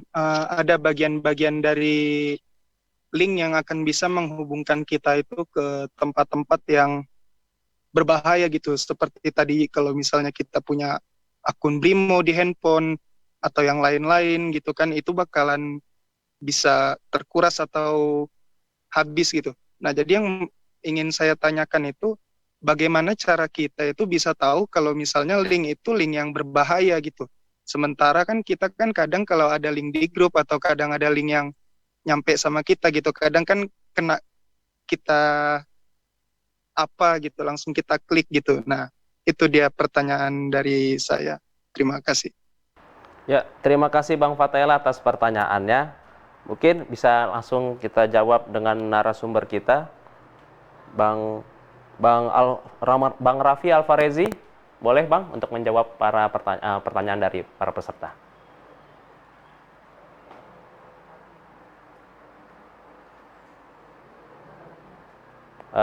Bang Raffi Alfarezi, apakah masih terhubung dengan kita?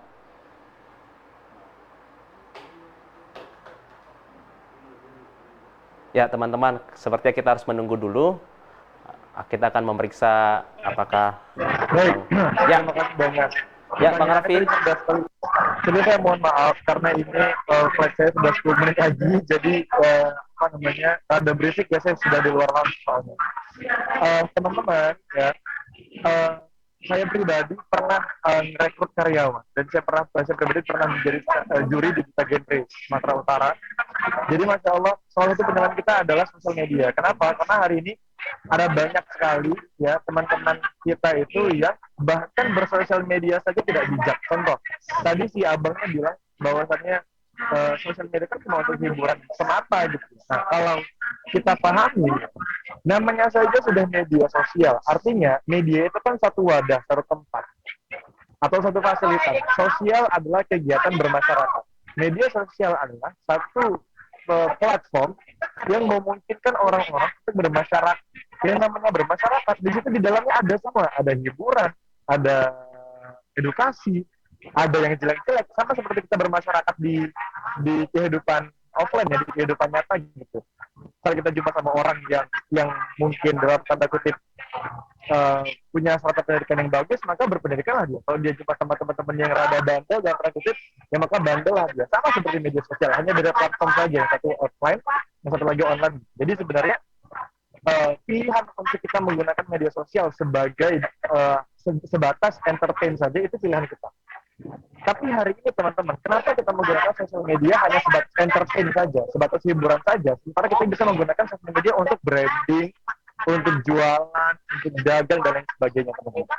Kenapa kita hari ini hanya menggunakan sosial media hanya untuk fun saja, hanya untuk senang-senang saja? Dan itu yang kejadian hari ini, teman-teman. Hari ini konten-konten yang buat ketawa-ketawa dengan cara apapun itu, ya, itu akan naik banget. Tapi hari ini konten-konten yang menyampaikan literasi mengenai banyak hal, mengenai bisnis kah, mengenai self development kah dan lain sebagainya, itu jarang naiknya dan susah sekali. Kenapa? Karena mungkin hari ini kita orang Indonesia itu tidak suka diedukasi, tapi sukanya untuk dihibur. Jadi itu sesuatu yang sangat sedih sekali sebenarnya. Nah, saran saya adalah ketika teman-teman hari ini ingin masuk ke dunia profesional dalam konteks pekerjaan, dalam konteks pendidikan, maka itu harus dijaga teman-teman sosial media. Kenapa? Karena bukan kita menjadi seorang yang fake ya. Karena tadi disebutkan sama Mbak Mutia Hafid, jangan sampai fake, jangan sampai menjadi orang yang palsu gitu ya. Tapi bagaimana kita harus bisa menyampaikan hal-hal baik gitu. Kalau di agama saya itu, agama Islam tuh kalau lu nggak bisa nyampein sesuatu yang baik, maka diem aja. Sama. Karena konteksnya sosial media itu adalah tempat wadah kita untuk bermasyarakat. Yang namanya bermasyarakat, teman-teman, di dalamnya semuanya ada. Berantemnya ada, senang-senangnya ada, lucu-lucunya ada gitu. Diskusinya juga ada, kita bermasyarakat gitu. Tinggal kitanya aja ya mau menggunakan proses seperti apa. Dan teman-teman, kalau di dunia offline, ketika kita hari ini menjadi misalnya aku tuh ngerekrut orang untuk bekerja, maka aku akan cari tahu tuh di sekitar dia tuh kehidupannya seperti apa, latar belakang sekolahnya seperti apa, pendidikannya seperti apa. Setelah itu mungkin dia pernah ada organisasi atau enggak. Itu offline. Online ya, maka biasanya rekruter itu mereka akan cek sosial media. Itu sebenarnya sama, hanya beda offline dan online saja. Tinggal kita saja akan menggunakannya sebagai tools apa? Apakah sebatas tools alat untuk entertain, untuk hanya menghibur, atau lebih ke hal-hal yang manfaatnya jauh lebih banyak, jauh lebih besar seperti itu depends on us, tergantung kepada kita. Terima kasih Bang Raffi atas waktunya, sepertinya hektik sekali Bang ya. Kiranya Abang juga silakan melanjutkan perjalanan Abang supaya tidak terlambat dan juga semoga sehat selalu, sukses selalu Bang ya. Terima kasih Bang atas waktunya bersama para peserta dari webinar pada hari ini. Lalu ya kedua bisa langsung Bang kepada narasumber kita yang kedua, Bang Nofri Afandi untuk pemaparan dan jawabannya Bang. Ya, jadi pertanyaannya mengenai adanya maraknya link-link penipuan ya yang disebar melalui media sosial dan bagaimana caranya kita mengetahui link tersebut benar atau tidak. Kalau misalnya teman-teman ada yang pakai m-banking mandiri, nah itu biasanya sering tuh mengirimkan informasi di WhatsApp. Nah, terlihat ya dari akun tersebut ada tanda verifikasi, green tick bisa dikatakan ya, tanda checklist berwarna hijau. Nah, itu kita bisa percayai karena itu merupakan akun sosial official dari Mandiri. Nah, ketika kita mendapatkan link dari nomor ponsel umum ya, kita lihat nomor ponselnya ya seperti orang biasa menggunakan terus mengirimkan pesan siaran ada link. Nah, ini kita jangan langsung mengklik link tersebut karena ini berpotensi tindakan phishing, bisa dikatakan ya sebagai untuk mencuri data kita, bahkan bisa menguras uang yang kita miliki di rekening kita. Bagaimana caranya agar kita tidak tertipu dengan itu? Ya tentu saja sebelum kita menyebarkan informasi ataupun link tersebut ke orang lain, kita harus lihat dulu benar nggak nih linknya. Kita bisa cek, kita bisa analisis ataupun evaluasi. Kita analisis siapa sih pengirimnya gitu ya. Kemudian misalnya dia menyatakan ada giveaway ataupun hadiah. Kita bisa cek di media mainstream. Kita bisa klik di Google, kita bisa ketik hadiah bla bla bla bla. Benar tidak ada atau tidaknya hadiah tersebut. Kalau memang tidak ada, ya kita jangan klik ya, jangan hanya tergiur dengan kata-kata kita akan mendapatkan sebuah giveaway dari akun tersebut. Nah ini ya. Dan kalau memang itu benar adanya, tentu si pihak bank mungkin ataupun pihak-pihak yang memberikan hadiah akan menyebarkan di website mereka, gitu ya, adanya undian segala macam. Nah ini kita bisa cek ya, seperti dikatakan oleh Pak Jokowi tadi, kita bisa cek di media mainstream sebagai penjernih informasi. Dan tentu saja kita akan melihat kredibilitas dari si penyebar informasi tadi. Nah ini mungkin pesan yang bisa saya sampaikan yang mengenai bagaimana kita bisa terhindar dari tindakan-tindakan phishing tadi, yaitu adanya link yang mengarahkan kepada sesuatu hal yang dapat membocorkan data pribadi kita, nomor rekening kita, bahkan bisa langsung mengakses e-money kita, gitu ya. Jadi itu ya bisa dipraktekkan, yaitu mengecek langsung kebenaran adanya undian tadi dan melihat siapa sih pengirimnya. Itu terima kasih, Bang Moderator. Nah, sebelum kita tutup nih pada acara ini, Bang, mungkin bisa sepatah dua kata atau closing statement dari Abang kepada para generasi muda dan juga para peserta webinar ini, Bang. Silakan, Bang. Oke, karena di sini hanya saya sendiri yang tersedia narasumbernya ya. Mungkin saya mewakili dari Mbak Mutia dan juga Bang Raffi juga. Nah, pesan saya di zaman serba digital saat ini, marilah kita sama-sama mengingatkan, memberikan ataupun mengajarkan, mengarahkan keluarga kita, terutama ya, mulai dari ibu, orang tua ya, tentunya pasti kakak, adik, abang kita untuk bagaimana menyikapi setiap informasi yang ada di media sosial. Baik itu informasi mengenai politik ya, yang saat ini mungkin bisa mengacak emosi ataupun perasaan si pembaca sehingga mudah terpengaruh ya, adanya post-truth tadi seperti itu ya. Jadi kita sebagai kaula muda yang memiliki tingkat pemahaman terhadap dunia digital yang lebih tinggi begitu ya, kita bisa mengajarkan dari tingkat keluarga terlebih dahulu.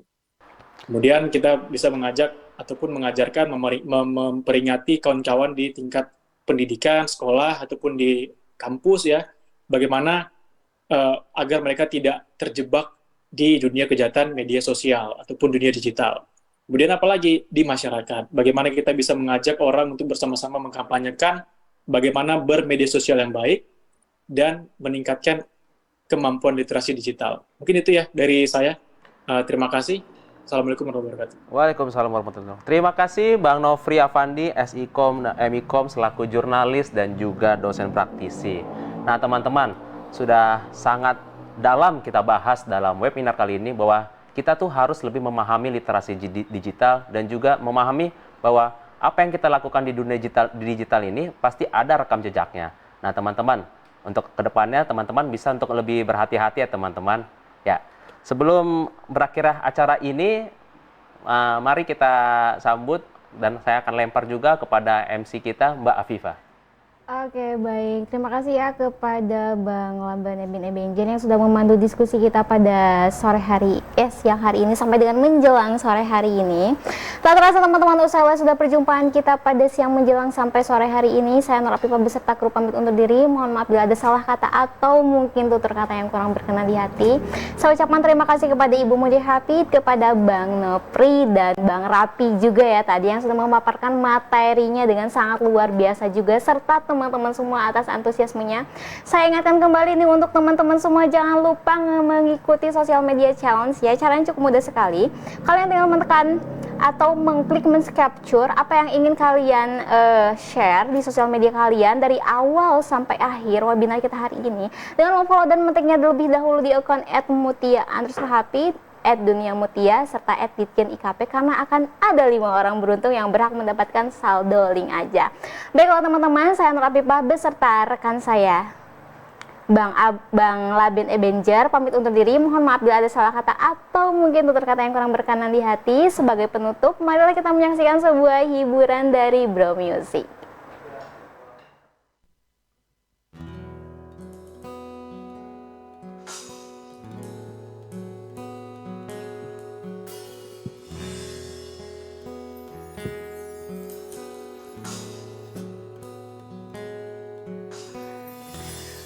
Sometimes I wonder I'll ever make it through this world without having you. I just wouldn't have a clue. Sometimes it seems like this world closing in on me, and there's no way of breaking free. And then I see you reach for me. Sometimes I wanna give up, I wanna give up, I wanna quit the fight. And then I see you, baby, and everything's alright. Everything's alright. When I see you smile, I can face the world. You know I can do anything.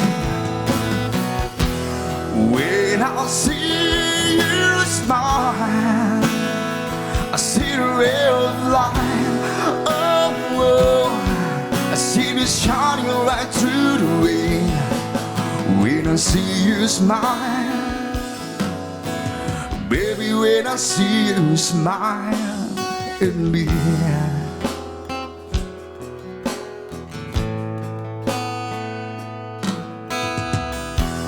There is nothing that's cold that you handed me. It's like nothing that I ever knew. And well, look at you.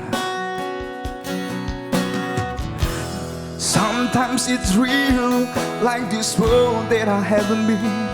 Through this world that I'm breaking free. It's all that I ever need. When the rain is falling, I don't feel it, 'cause you are here with me now. And what I lead you, baby, is all I ever need. It's all I ever need. When I see you smile, I can face the world. You know I can do anything. When I see you smile, I see the real light.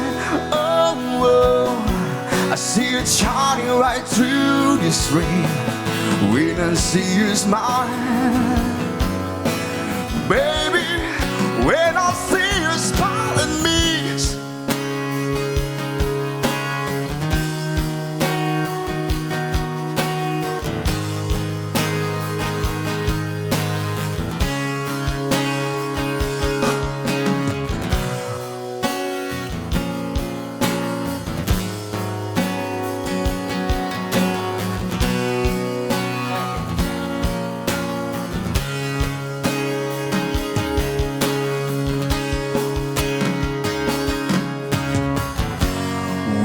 I see you smile, I can face the world. Oh, oh, you know I can do anything. When I see you smile, I see the real light. Oh, oh, yeah, I'm shining like to the spring.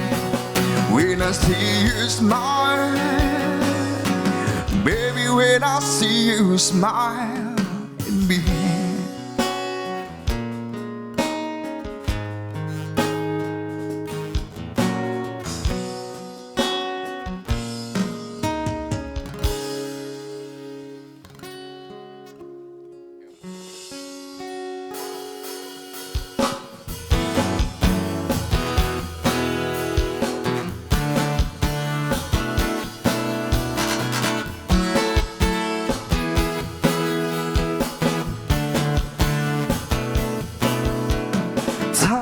Tak terasa kau curi hatiku dengan berbeda caramu menaklukkan hati kecilku. Berjuta rayuan yang pernah kau rasa, namun tak pernah tersentuh. Tak ada yang mengesankanku.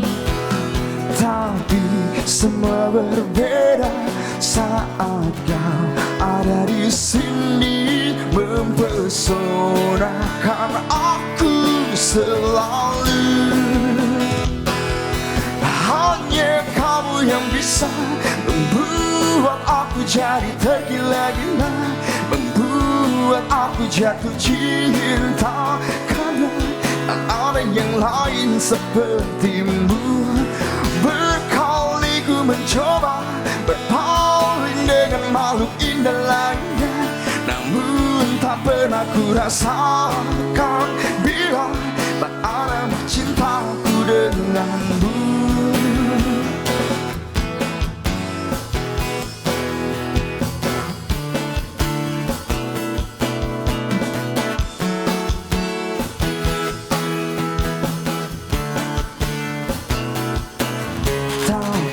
Semua berbeda saat kau ada di sini, mempesonakan aku selalu. Hanya kamu yang bisa membuat aku jadi tergila-gila, membuat aku jatuh cinta, karena tak ada yang lain sepertimu. Berkali ku mencoba berpaling dengan makhluk indah lainnya, namun tak pernah ku rasakan bila seindah bercintaku denganmu. Hanya kamu yang bisa membuat aku jadi tergila-gila, membuat aku jatuh cinta, karena tak ada yang lain sepertimu. Berkali ku mencoba berpaling dengan makhluk indah lainnya, namun tak pernah ku rasakan